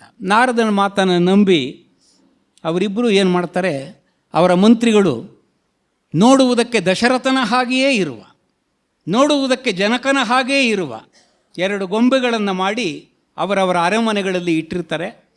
ಒಂದು ದಿವಸ ಸೈನಿಕರು ಬರ್ತಾರೆ, ಒಬ್ಬರು ಜನಕನ ಅರಮನೆಗೆ ಹೋಗ್ತಾರೆ, ಇನ್ನೊಬ್ಬರು ದಶರಥನ ಅರಮನೆಗೆ ಬರ್ತಾರೆ. ಓ, ಇಲ್ಲೇ ಸಿಕ್ಕಿದ ಜನಕ, ಇಲ್ಲೇ ಸಿಕ್ಕಿದ ದಶರಥ ಅಂತ ಹೇಳಿ ಅವರ ಶಿರವನ್ನು ಕತ್ತರಿಸಿ ತೆಗೆದುಕೊಂಡು ಹೋಗ್ತಾರೆ. ವಿಭೀಷಣಿಗೆ ಹೇಳ್ತಾರೆ, ನಾವು ದಶರಥನನ್ನು ಮತ್ತು ಜನಕನನ್ನು ಕೊಂದು ಬಂದಿದ್ದೇವೆ ನೋಡಿ, ಇದೇ ಸಾಕ್ಷಿ. ಅವರೆಲ್ಲರೂ ಕೂಡ ನೆಮ್ಮದಿಯಿಂದ ಇರ್ತಾರೆ. ಆದರೆ ದಶರಥನು ಮತ್ತು ಜನಕನು ಇನ್ನೂ ಅಪಾಯ ತಪ್ಪಿದ್ದಲ್ಲ ಅಂತ ವೇಷ ಮರೆಮಾಚಿಕೊಂಡು ಎಲ್ಲೆಲ್ಲೋ ಅಲದಾಡ್ತಾ ಇರ್ತಾರೆ. ಹಾಗೆ ಅಲದಾಡ್ತಾ ಇದ್ದಂಥ ಸಂದರ್ಭದಲ್ಲಿ ಕೈಕೇಯಿಯ ಸ್ವಯಂವರ ನಡೀತಾ ಇರ್ತದೆ. ಆ ಸ್ವಯಂವರ ಮಂಟಪಕ್ಕೆ ತನಗೆ ಗೊತ್ತಿಲ್ಲದಂತೆಯೇ ಮರೆಮಾಚಿಕೊಂಡಿದ್ದಂಥ ವೇಷದಿಂದ ಕೂಡಿದ್ದಂಥ ದಶರಥ ಹೋಗ್ತಾನೆ. ಅವನೊಳಗಡೆಗೆ ಕೂತ್ಕೊಂಡಿದ್ದಾಗ ಕೈಯಲ್ಲಿ ಮಾಲೆ ಹಿಡಿದುಕೊಂಡು ಕುಳಿತಿದ್ದಂಥ ರಾಜಕುಮಾರನೆಲ್ಲ ನೋಡಿಕೊಂಡು ತನ್ನ ಪಾಡಿಗೆ ತಾನು ಚಿಂತಾಕ್ರಾಂತನಾಗಿ ಕೂತಿದ್ದಂಥ ದಶರಥನಿಗೆ ಅವಳು ಮಾಲೆ ಹಾಕ್ತಾಳೆ. ಮಾಲೆ ಹಾಕಿದ್ಮೇಲೆ ಅವಳಿಗೆ ಕೈಕೇಯಿಯನ್ನು ದಶರಥನಿಗೆ ಮದುವೆ ಮಾಡಿಕೊಡ್ಲಾಗ್ತದೆ. ಅವನು ಮತ್ತೆ ಅಯೋಧ್ಯೆಗೆ ಹೋಗ್ತಾನೆ, ಅದು ಬೇರೆ ವಿಚಾರ. ಆಮೇಲೆ ಜನಕನಲ್ಲಿ ಸೀತೆ ಹುಡ್ತಾಳೆ, ದಶರಥನಿಗೆ ರಾಮಲಕ್ಷ್ಮಣರು ಕೂಡ ಹುಡ್ತಾರೆ. ಮುಂದೆ ಸೀತೆಯ ಕಾರಣದಿಂದಾಗಿಯೇ ಲಕ್ಷ್ಮಣನು ಕೊಲ್ಲಬೇಕಾದಂಥ ಒಂದು ಸನ್ನಿವೇಶವು ಕೂಡ ಪ್ರಾಪ್ತ ಆಗ್ತದೆ. ವಿಧಿವಿಳಸನದ ಮಾಯೆ ಯಾವ ರೀತಿಯಲ್ಲಿ ಇರ್ತದೆ ಅನ್ನೋದಕ್ಕೆ ಇದು ಉದಾಹರಣೆ. ವಿಭೀಷಣ ಕಾರಣವನ್ನೇ ಕೊಂದಾಕಿದ್ರೆ ಮುಂದೆ ಘಟನೆಯೇ ನಡೆಯದಂತೆ ಮಾಡ್ಬೋದಲ್ಲ ಅಂತ ಹೇಳಿ ಕಾರ್ಯಪ್ರವೃತ್ತನಾದರೂ ಕೂಡ ಅದರಿಂದ ತಪ್ಪಿಸ್ಕೊಳ್ಳೋಕ್ಕೆ ಸಾಧ್ಯ ಆಗೋದಿಲ್ಲ. ಅಂದರೆ ಈ ಥರನಾಗಿರುವಂಥ ಸನ್ನಿವೇಶಗಳು ಮತ್ತು ಸೀತಾದೇವಿಯನ್ನು ಬಲಾತ್ಕಾರವಾಗಿ ಒತ್ಕೊಂಡು ಹೋಗುವಂಥ ಸಂದರ್ಭದಲ್ಲಿ ಅವನಿಗೆ ಬುದ್ಧಿವಾದವನ್ನು ಹೇಳಿದ ಅವಲೋಕಿನಿ ವಿದ್ಯೆಯನ್ನು ಕೂಡ ಛೇಡಿಸುವಂಥದ್ದು. ನೀನೇನಿದ್ರು ನನ್ನ ಅಧೀನದಲ್ಲಿ ಇರಬೇಕು, ನಾನು ಹೇಳಿದ ಕೆಲಸ ಮಾಡಬೇಕು, ಹುಷಾರ್. ಅನೇಕ ಸಾರಿ ಮಂತ್ರಿಗಳು, ಅನೇಕ ಸಾರಿ ಮಡದಿ, ಅನೇಕ ಸಾರಿ ಮಕ್ಕಳು ಬುದ್ಧಿವಾದವನ್ನು ಹೇಳಿದರೂ ಕೂಡ ಅದನ್ನು ವಿವೇಚಿಸ್ದೇನೆ ನಾನು ತೀರ್ಮಾನ ತಗೊಂಡ ಮೇಲೆ ಮುಗಿಯಿತು ಅಂತ ದುರಹಂಕಾರದಿಂದ ವರ್ತಿಸುವಂಥವರು ಮುಂದೆ ಯಾವ ಕಷ್ಟಕ್ಕೆ ಸಿಕ್ಕಾಕೊಳ್ತಾರೋ ಆ ರೀತಿಯ ಕಷ್ಟಕ್ಕೆ ರಾವಣನು ಕೂಡ ಸಿಕ್ಕಾಕೊಂಡ ಅನ್ನುವಂಥದ್ದನ್ನು ಇಲ್ಲಿ ಬರುವಂಥ ಸನ್ನಿವೇಶಗಳು ಹೇಳ್ತವೆ. ಕೊನೆಯದಾಗಿ ರಾವಣನಿಗೆ ಸೀತಾಪಹರಣ ಮಾಡಿದ ಮೇಲೆ ಗೊತ್ತಾಗ್ತದೆ, ವಿವೇಕೋದಯವಾಗುತ್ತದೆ. ನಾನು ತಪ್ಪು ಮಾಡಿಬಿಟ್ಟೆ, ನನ್ನವಳಾಗಬೇಕು ನೀನು ಅಂತ ಅಂದ್ಬಿಟ್ಟು ಎಷ್ಟೇ ಒತ್ತಾಯಿಸಿದ್ರು ಕೂಡ ಅವಳು ಸದಾಕಾಲ ರಾಮನ ಜಪವನ್ನೇ ಮಾಡ್ತಾ ಇದ್ದಾಳೆ, ರಾಮನ ಧ್ಯಾನದಲ್ಲೇ ಇದ್ದಾಳೆ. ಇಂಥ ಪತಿವ್ರತ ಶಿರೋಮಣಿಯರು ಇರುವುದರಿಂದಲೇ ಈ ಜಗತ್ತು ಇನ್ನೂ ಕೂಡ ಬೆಳಗುತ್ತಿದೆ.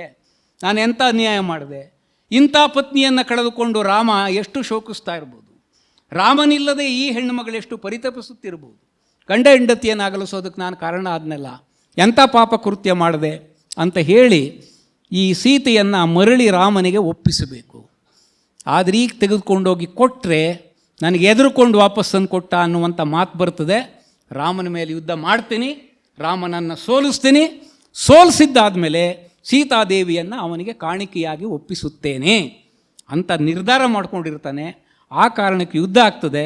ದುರದೃಷ್ಟವಶಾತ್ ಮಹಾಪುರುಷನಾದಂಥ ರಾವಣನ ಆಸೆ, ಮಹತ್ವಾಕಾಂಕ್ಷೆ ಈಡೇರುವುದಿಲ್ಲ. ಅವನೇನಾದರೂ ರಾಮನ ಮೇಲೆ ಗೆದ್ದಿದ್ದರೆ ಸೀತೆಯನ್ನು ಬಹಳ ಪ್ರೀತಿಯಿಂದ ಗೌರವದಿಂದ ರಾಮನಿಗೆ ಕಾಣಿಕೆಯಾಗಿ ಕೊಡುವಂಥ ಸಂದರ್ಭ ನಿರ್ಮಾಣ ಆಗ್ತಿತ್ತು. ಆದರೆ ವಿಧಿಯ ನಿರ್ಧಾರ, ಅವನು ಸೋತಿದ್ದು ಮಾತ್ರ ಅಲ್ಲ, ಲಕ್ಷ್ಮಣನಿಂದ ಸಾಯಬೇಕಾಗಿಯೂ ಕೂಡ ಬರುತ್ತದೆ. ಅಲ್ಲಿಗೆ ಆ ಕಥಾನಕ ಮುಕ್ತಾಯ ಆಗ್ತದೆ. ಇದು 100ಕ್ಕೆ 100ರಷ್ಟು ಜೈನ ಧಾರ್ಮಿಕವಾಗಿರುವಂಥ ಸಂಹಿತೆಗಳೇನಿವೆ, ಹಿನ್ನೆಲೆ ಏನಿದೆ, ಅದರ ಆಚರಣೆಗಳೇನಿವೆ, ಇವುಗಳನ್ನೆಲ್ಲವನ್ನೂ ಕೂಡ ಮೈಗೂಡಿಸಿಕೊಂಡಂಥ 100ಕ್ಕೆ 100ರಷ್ಟು ಜೈನ ರಾಮಾಯಣವೇ ಅಂತ ಹೇಳಬಹುದಾದಂಥ ಒಂದು ಕಥಾನಕ ಪಂಪರಾಮಾಯಣ. ಅದು ಮುಂದಿನ ಕಾವ್ಯಗಳ ಮೇಲೆ ಪ್ರಭಾವ ಬೀರುವಷ್ಟರ ಮಟ್ಟಿಗೆ ಕೇವಲ ಮನರಂಜನೆಗಾಗಿ ಮಾತ್ರ ಅಲ್ಲ, ಜನ ಇದರಲ್ಲಿ ತಿಳಿದುಕೊಂಡು ತಮ್ಮ ಬದುಕನ್ನು ಎತ್ತರಿಸಿಕೊಳ್ಳಬೇಕು, ಅದಕ್ಕೆ ಸಹಾಯಕವಾಗಲಿ ಅಂತ ಬರೆದಿದ್ದಾನೆ. ಅಂಥದ್ದೊಂದು ಕಥಾನಕವನ್ನು ನೀವೆಲ್ಲರೂ ಕೂಡ ಓದಿ ಆನಂದಿಸಬೇಕಾದದ್ದಿದೆ. ನಾನು 1 ಗಂಟೆಯ ಅವಧಿಯಲ್ಲಿ ಎಷ್ಟು ಸಾಧ್ಯವೋ ಅದರ ರುಚಿ ತೋರಿಸುವಂಥ ಕೆಲಸವನ್ನು ಮಾಡಿದ್ದೇನೆ. ಇದಕ್ಕಾಗಿ ನನ್ನನ್ನು ಇಲ್ಲಿಗೆ ಕರೆಸಿ ನಿಮ್ಮ ಜೊತೆಯಲ್ಲಿ ಪಂಪರಾಮಾಯಣವನ್ನು ಕುರಿತಂಥ ನನ್ನ ಆಲೋಚನೆಗಳನ್ನು ಹಂಚಿಕೊಳ್ಳೋದಕ್ಕೆ ಅವಕಾಶ ಮಾಡಿಕೊಟ್ಟಿದ್ದಕ್ಕೋಸ್ಕರ ಜೈನ್ ಮಿಲನ್ ಬೆಂಗಳೂರು ಸೆಂಟ್ರಲ್ ಮತ್ತು ಶ್ರೀ ಚಕ್ರೇಶ್ವರಿ ಜೈನ ಮಹಿಳಾ ಸಮಾಜ ಇದರ ಪದಾಧಿಕಾರಿಗಳಿಗೆ ಮತ್ತು ನನ್ನ ಮಾತುಗಳನ್ನು ಆಲಿಸಿದಂಥ ನಿಮಗೆ, ಆಮೇಲೆ ವಿಜಯಕುಮಾರ್ ಅವರು ಕಠಾರಿಯವರು, ಅವರ ಹೆಸರಿನಲ್ಲಿ ಕಠಾರಿ ಇದೆಯಲ್ಲ, ಏನಿದು ಕಠಾರಿ ಅನ್ನೋದಕ್ಕೆ ನಮ್ಮಲ್ಲಿ ಬೇರೆ ಅರ್ಥ ಇದೆ ಅಂತ ಕೇಳಿದೆ. ಇಲ್ಲ, ಅದೇ ಕಠಾರಿನೇ. ನಮ್ಮವರೆಲ್ಲ ಯೋಧರಾಗಿದ್ದರು ಹಿಂದೆ, ಅವರೆಲ್ಲ ಬಳಸ್ತಾ ಇದ್ದಿದ್ದು ಕಠಾರಿ. ಈಗಲೂ ಕೂಡ ವಿಶೇಷ ಸಂದರ್ಭಗಳಲ್ಲಿ ನಮ್ಮ ಮನೇಲಿ ಇಟ್ಕೊಂಡಿರುವಂಥ ಕಠಾರಿಯನ್ನು ನಾವು ಪೂಜಿಸಿ ಅದನ್ನು ಜೋಪಾನವಾಗಿ ಅಲ್ಲೇ ಇಡ್ತೀನಿ ಅಂತ ಅನಿತಾ ಮೇಡಮ್ ಅವರು ಕೂಡ ಮಾಹಿತಿಯನ್ನು ಕೊಟ್ಟರು. ಅವರು ಹಿಂದಿನ ಸ್ನೇಹಿತರೆ. ನಾನು ಭಾಗವಹಿಸಿದ ಕೆಲವು ಕಾರ್ಯಕ್ರಮಗಳಿಗೆ ಬಂದು ಪರಿಚಯ ಮಾಡಿಕೊಂಡಿರುವಂಥದ್ದು ಕೂಡ ಉಂಟು. ಅವರ ಅಧ್ಯಕ್ಷತೆಯಲ್ಲಿ ಈ ಕಾರ್ಯಕ್ರಮ ನಡೆದಿದೆ. ನನಗೆ ಸಂತೋಷವಾಗಿದೆ. ನಿಮಗೆಲ್ರಿಗೂ ಮತ್ತೆ ಧನ್ಯವಾದಗಳನ್ನ ಹೇಳಿ, ವಿಶೇಷವಾಗಿ ನನ್ನನ್ನು ಆಹ್ವಾನಿಸೋದ ಕಾರಣರಾದಂಥ ಡಾಕ್ಟರ್ ಪದ್ಮಿನಿ ನಾಗರಾಜ್ ಅವ್ರಿಗೂ ಕೂಡ ಧನ್ಯವಾದಗಳನ್ನು ಹೇಳಿ ನನ್ನ ಮಾತುಗಳನ್ನು ಮುಗಿಸ್ತೇನೆ. ನಮಸ್ಕಾರ. ಜೈನ ರಾಮಾಯಣ ಪಂಪರಾಮಾಯಣದ ಕುರಿತು ತಿಳಿಸಲು ತಮ್ಮ ಅಮೂಲ್ಯವಾದ ಸಮಯವನ್ನು ನಮಗೆ ಮೀಸಲಿಟ್ಟು ಅವರ ಜ್ಞಾನದ ಒಂದಷ್ಟು ಬಿಂದುವಿನಲ್ಲಿ ನಮ್ಮನ್ನು ಇಷ್ಟು ಹೊತ್ತು ಮೀಯಿಸಿದ ಡಾಕ್ಟರ್ ಬೈರಮಂಗಲ ರಾಮೇಗೌಡ ಸರ್ ಅವರಿಗೆ ಅನಂತ ಧನ್ಯವಾದಗಳು. ಈಗ ಈ ಕಾರ್ಯಕ್ರಮದ ಪ್ರಾಯೋಜಕರು, ಅಧ್ಯಕ್ಷರೂ ಆಗಿರುವಂತಹ ಶ್ರೀ ಕಠಾರಿ ವಿಜಯಕುಮಾರ್ ಪಿ ಅವರಿಂದ ಅಧ್ಯಕ್ಷೀಯ ನುಡಿ. ನಾವೆಲ್ಲರೂ ಇಂದು ಸಾಹಿತ್ಯಾಸಕ್ತಿಯಿಂದ ಈ ಸಭೆ ಸೇರಿದ್ದೇವೆ. ಶ್ರೀಮತಿ ಮಮತಾ ಕಾಂತರಾಜ್ ಅಧ್ಯಕ್ಷರು, ಜೈನ್ ಮಿಲನ್ ಬೆಂಗಳೂರು ಸೆಂಟ್ರಲ್, ಶ್ರೀಮತಿ ನಾಗಶ್ರೀ ಮುಪಾನಿ ಅಧ್ಯಕ್ಷರು, ಶ್ರೀ ಚಕ್ರೇಶ್ವರಿ ಮಹಿಳಾ ಸಮಾಜ ಇವರ ಸಹಭಾಗಿತ್ವದಲ್ಲಿ ಜೈನ ಸಾಹಿತ್ಯ ಸಿರಿ ಕಾರ್ಯಕ್ರಮವು ಡಾಕ್ಟರ್ ಬೈರಮಂಗಲ ರಾಮೇಗೌಡ ಅಧ್ಯಕ್ಷರು, BM ಶ್ರೀ ಪ್ರತಿಷ್ಠಾನ ಇವರಿಂದ ನಾಗಚಂದ್ರ ಕವಿಯ ಪಂಪರಾಮಾಯಣದ ವೈಶಿಷ್ಟ್ಯ ಒಂದು ನೋಟದ ವಿಶೇಷ ಉಪನ್ಯಾಸವನ್ನು ನಿಮ್ಮೆಲ್ಲರೊಂದಿಗೆ ನಾನು ನನ್ನ ಕುಟುಂಬದವರೊಂದಿಗೆ ಆಸಕ್ತಿಯಿಂದ ಆಲಿಸಿ ಸಂತೋಷಪಟ್ಟಿದ್ದೇವೆ. ಜೈನ ಸಾಹಿತ್ಯ ಸಿರಿಗೆ ಹೆಗಲು ಕೊಟ್ಟು ಪ್ರೋತ್ಸಾಹಿಸಿದ್ದೇವೆ. ಈ ಅವಕಾಶವನ್ನು ನೀಡಿದ ಡಾಕ್ಟರ್ ಪದ್ಮಿನಿ ನಾಗರಾಜು ನಮ್ಮ ನಾಡಿನ ಪ್ರಸಿದ್ಧ ಲೇಖಕಿ, ಕವಯಿತ್ರಿ, ನಿಕಟಪೂರ್ವ ಗೌರವ ಕಾರ್ಯದರ್ಶಿ, ಕನ್ನಡ ಸಾಹಿತ್ಯ ಪರಿಷತ್ತು ಇವರಿಗೆ ನಮ್ಮ ಧನ್ಯವಾದಗಳು. ನಮ್ಮ ಕನ್ನಡ ನಾಡಿನ ನಾಡೋಜ ಆದಿಕವಿ ಪಂಪ, ರನ್ನ, ಪೊನ್ನ, ನಾಗಚಂದ್ರ, ದಾನಚಿಂತಾಮಣಿ, ಅತ್ತಿಮಬ್ಬೆ, ರತ್ನಾಕರಭರಣಿ ಮುಂತಾದ ಅನೇಕ ಪ್ರಾಚೀನ ಕವಿಗಳಿಂದ ಕನ್ನಡದಲ್ಲಿ ಕಾವ್ಯಗಳು, ಪದ್ಯ ಗದ್ಯಗಳಿಂದ ಕೂಡಿದ ಚಂಪೂ ಕಾವ್ಯ, ತ್ರಿಪದಿ, ಷಟ್ಪದಿ, ಕಂದ ಪದ್ಯಗಳು, ನಾಟಕಗಳು, ಶಾಸನಗಳು, ತಾಳೆಗರಿ ಗ್ರಂಥಗಳು, ತಾಮ್ರ ಶಾಸನಗಳು, ಶಿಲಾಶಾಸನಗಳು, ದತ್ತಿ ಶಾಸನಗಳು, ರಾಜನ ಆಳ್ವಿಕೆಯ ಆದೇಶಗಳು, ಜೈನ ಮುನಿಗಳು, ಜೈನ ಧರ್ಮೀಯರು ಸಲ್ಲೇಖನ, ಯಮಸಲ್ಲೇಖನ ವ್ರತಗಳಿಂದ ತಮ್ಮ ಜೀವವನ್ನು ತೊರೆದ ವಿಷಯಗಳನ್ನು ನಿಷೇಧಿಕಲ್ಲುಗಳಿಂದ ನಾವು ತಿಳಿಯುತ್ತಿದ್ದೇವೆ. ಈಗಿನ 20-21ನೇ ಶತಮಾನದಲ್ಲಿ ಇವುಗಳನ್ನು ಅಧ್ಯಯನ ಮಾಡಿ ಸಂಪಾದಿಸಿಕೊಟ್ಟ ಪ್ರಮುಖರಲ್ಲಿ ವೆಂಕಟರಾಮಪ್ಪ, BL ರೈಸ್, ನರಸಿಂಹಾಚಾರ್ಯರು, BM ಶ್ರೀ, DL ನರಸಿಂಹಾಚಾರ್ಯರು, ತಾಸು ಶಾಮರಾಯರು, TV Venkatachala Shastri, Nadoja professor Hampana, Nadoja professor Kamala Hampana ಮುಂತಾದ ಅನೇಕರಿಂದ ನವರಸಗಳಿಂದ ಕೂಡಿರುವ ಜೈನ ಸಾಹಿತ್ಯವನ್ನು ಪರಿಚಯಿಸಿದ್ದಾರೆ. ಇಂದಿನ ಸಭೆಯಲ್ಲಿ ವಿಶೇಷ ಉಪನ್ಯಾಸ ನೀಡಿದ ಡಾಕ್ಟರ್ ಬೈರಮಂಗಲ ರಾಮೇಗೌಡರೂ ಸಹ ತಮ್ಮ ಅಮೂಲ್ಯವಾದ ಕಂಠದಿಂದ ನಮ್ಮ ಶ್ರೀಮಂತ ಪರಂಪರೆಯನ್ನು ನಮಗೆ ಸರಳವಾಗಿ ತಿಳಿಸಿ ನಮ್ಮೆಲ್ಲರ ಮೆಚ್ಚುಗೆಗೆ ಪಾತ್ರರಾಗಿದ್ದಾರೆ. ಅವರಿಗೆ ನಿಮ್ಮೆಲ್ಲರ ಪರವಾಗಿ ಧನ್ಯವಾದಗಳನ್ನು ಅರ್ಪಿಸುವೆನು. ಈ ತುಪ್ಪೇರಿದ ದರ್ಪಣದೋಳ್ ಪ್ರತಿಬಿಂಬ ಕಾಣ್ಪುದೆ ಅಂತಂದು ಯಶೋಧರ ಚರಿತ್ರೆಯಲ್ಲಿ ಓದ್ತೀವಲ್ಲ, ಅದನ್ನೆಲ್ಲ ಓದಿದಾಗ ಆ ಚರಿತ್ರೆಯಿಂದ ನಾವು ಓದಬೇಕು ಅಂತ ಅನಿಸುತ್ತೆ. ಈ ರೀತಿ ಇವರಿಂದ, ಪಂಡಿತರಿಂದ, ವಿದ್ವಾಂಸರಿಂದ ಈ ಕಥೆಗಳನ್ನು, ಉಪನ್ಯಾಸಗಳನ್ನು ಕೇಳುವುದರಿಂದ ನಮಗೆ ಇನ್ನಷ್ಟು ಶಾಸನಗಳನ್ನು ಓದಬೇಕು ಅನಿಸುತ್ತೆ, ಕಥೆಗಳು, ಕಾವ್ಯಗಳನ್ನು ಓದಬೇಕು ಅನಿಸುತ್ತೆ. ನಿಮಗೂ ಕೂಡ ಹಾಗೆ ಅನಿಸುತ್ತೆ ಅಂತ ನಾನು ಭಾವಿಸಿದ್ದೇನೆ. ನೀವು ಸಮಯ ಸಿಕ್ಕಾಗೆಲ್ಲ ಆ ಪುಸ್ತಕಗಳನ್ನ ತಿರುವಾಗಿ ಜ್ಞಾನಾರ್ಜನೆ ಮಾಡಿಕೊಳ್ಳಿ. ನಿಮಗೆ ಎಲ್ಲರಿಗೂ ಅದೇ ನಮ್ಮ ಆತ್ಮ ಕಲ್ಯಾಣದ ಮೆಟ್ಟಲು. ಇಷ್ಟು ಹೇಳಿ ನನ್ನ ಮಾತುಗಳನ್ನು ಮುಗಿಸುತ್ತೇನೆ. ಜೈ ಜಿನೇಂದ್ರ. ಅಧ್ಯಕ್ಷೀಯ ನುಡಿಗಳನ್ನಾಡಿದ ಶ್ರೀ ಕಠಾರಿ ವಿಜಯಕುಮಾರ್ P ಇವರಿಗೆ ಧನ್ಯವಾದಗಳು. ಈಗ ಬಂದಿರುವ ಎಲ್ಲರನ್ನು ವಂದಿಸಲು ಹಾಗೆ ಸಾಕ್ಷಿಯಾದ ಗಣ್ಯರನ್ನು ಗೌರವ ಸಮರ್ಪಿಸಲು ಬರುತ್ತಿದ್ದಾರೆ. ಅಧ್ಯಕ್ಷರು ಜೈನ್ ಮಿಲನ್ ಬೆಂಗಳೂರು ಸೆಂಟ್ರಲ್ ಶ್ರೀಮತಿ ಮಮತಾ ಕಾಂತರಾಜ್. ಜಂಟಿಯಾಗಿ ಆಯೋಜಿಸಿರುವ ಜೈನ ಸಾಹಿತ್ಯ ಸಿರಿಯ 6ನೇ ಉಪನ್ಯಾಸ. ಈ ಉಪನ್ಯಾಸ ಮಾಲಿಕೆಗೆ ವಿಶೇಷ ಉಪನ್ಯಾಸಕರಾಗಿ ಆಗಮಿಸಿರುವ ಡಾಕ್ಟರ್ ಬೈರಮಂಗಲ ರಾಮೇಗೌಡರಿಗೆ ಧನ್ಯವಾದಗಳು. ಅವ್ರನ್ನ ಕೇಳ್ತಾ ಇದ್ದೆ ನಾನು, ಐತಿಹಾಸಿಕ ವ್ಯಕ್ತಿತ್ವಕ್ಕೂ ಪೌರಾಣಿಕ ವ್ಯಕ್ತಿತ್ವಕ್ಕೂ ಏನು ಡಿಫ್ರೆನ್ಸ್ ಅಂತ. ಅವ್ರು ಹೇಳಿದ್ರು, ಐತಿಹಾಸಿಕ ತುಂಬ ಇದ್ದರೆ ಪೌರಾಣಿಕ ತುಂಬ ಕಡಿಮೆ ಇರುತ್ತೆ ಅಂತ ಹೇಳ್ತಾಯಿದ್ರು. ಈಗ ಡಿಫ್ರೆನ್ಸ್ ಹೇಳ್ತಾಯಿದ್ರು. ಆಮೇಲೆ ಅವರು ರಾಮಾಯಣ ಸಾಗಿ ಬಂದ ದಾರಿಯನ್ನು ಚೆನ್ನಾಗಿ ಹೇಳಿದ್ರು. ಪಂಪನಿಂದ ನಾಗಚಂದ್ರ, ನಾಗಚಂದ್ರನಿಂದ ಕುವೆಂಪುವರೆಗೂ ರಾಮಾಯಣದ ವಿವಿಧ ಮಜಲುಗಳನ್ನು ತುಂಬ ಚೆನ್ನಾಗಿ ವರ್ಣಿಸಿದ್ದರು. ಅವರಿಗೆ ನಮ್ಮ ಸಂಸ್ಥೆಯ ಪರವಾಗಿ ಧನ್ಯವಾದಗಳನ್ನು ಅರ್ಪಿಸುತ್ತೇವೆ.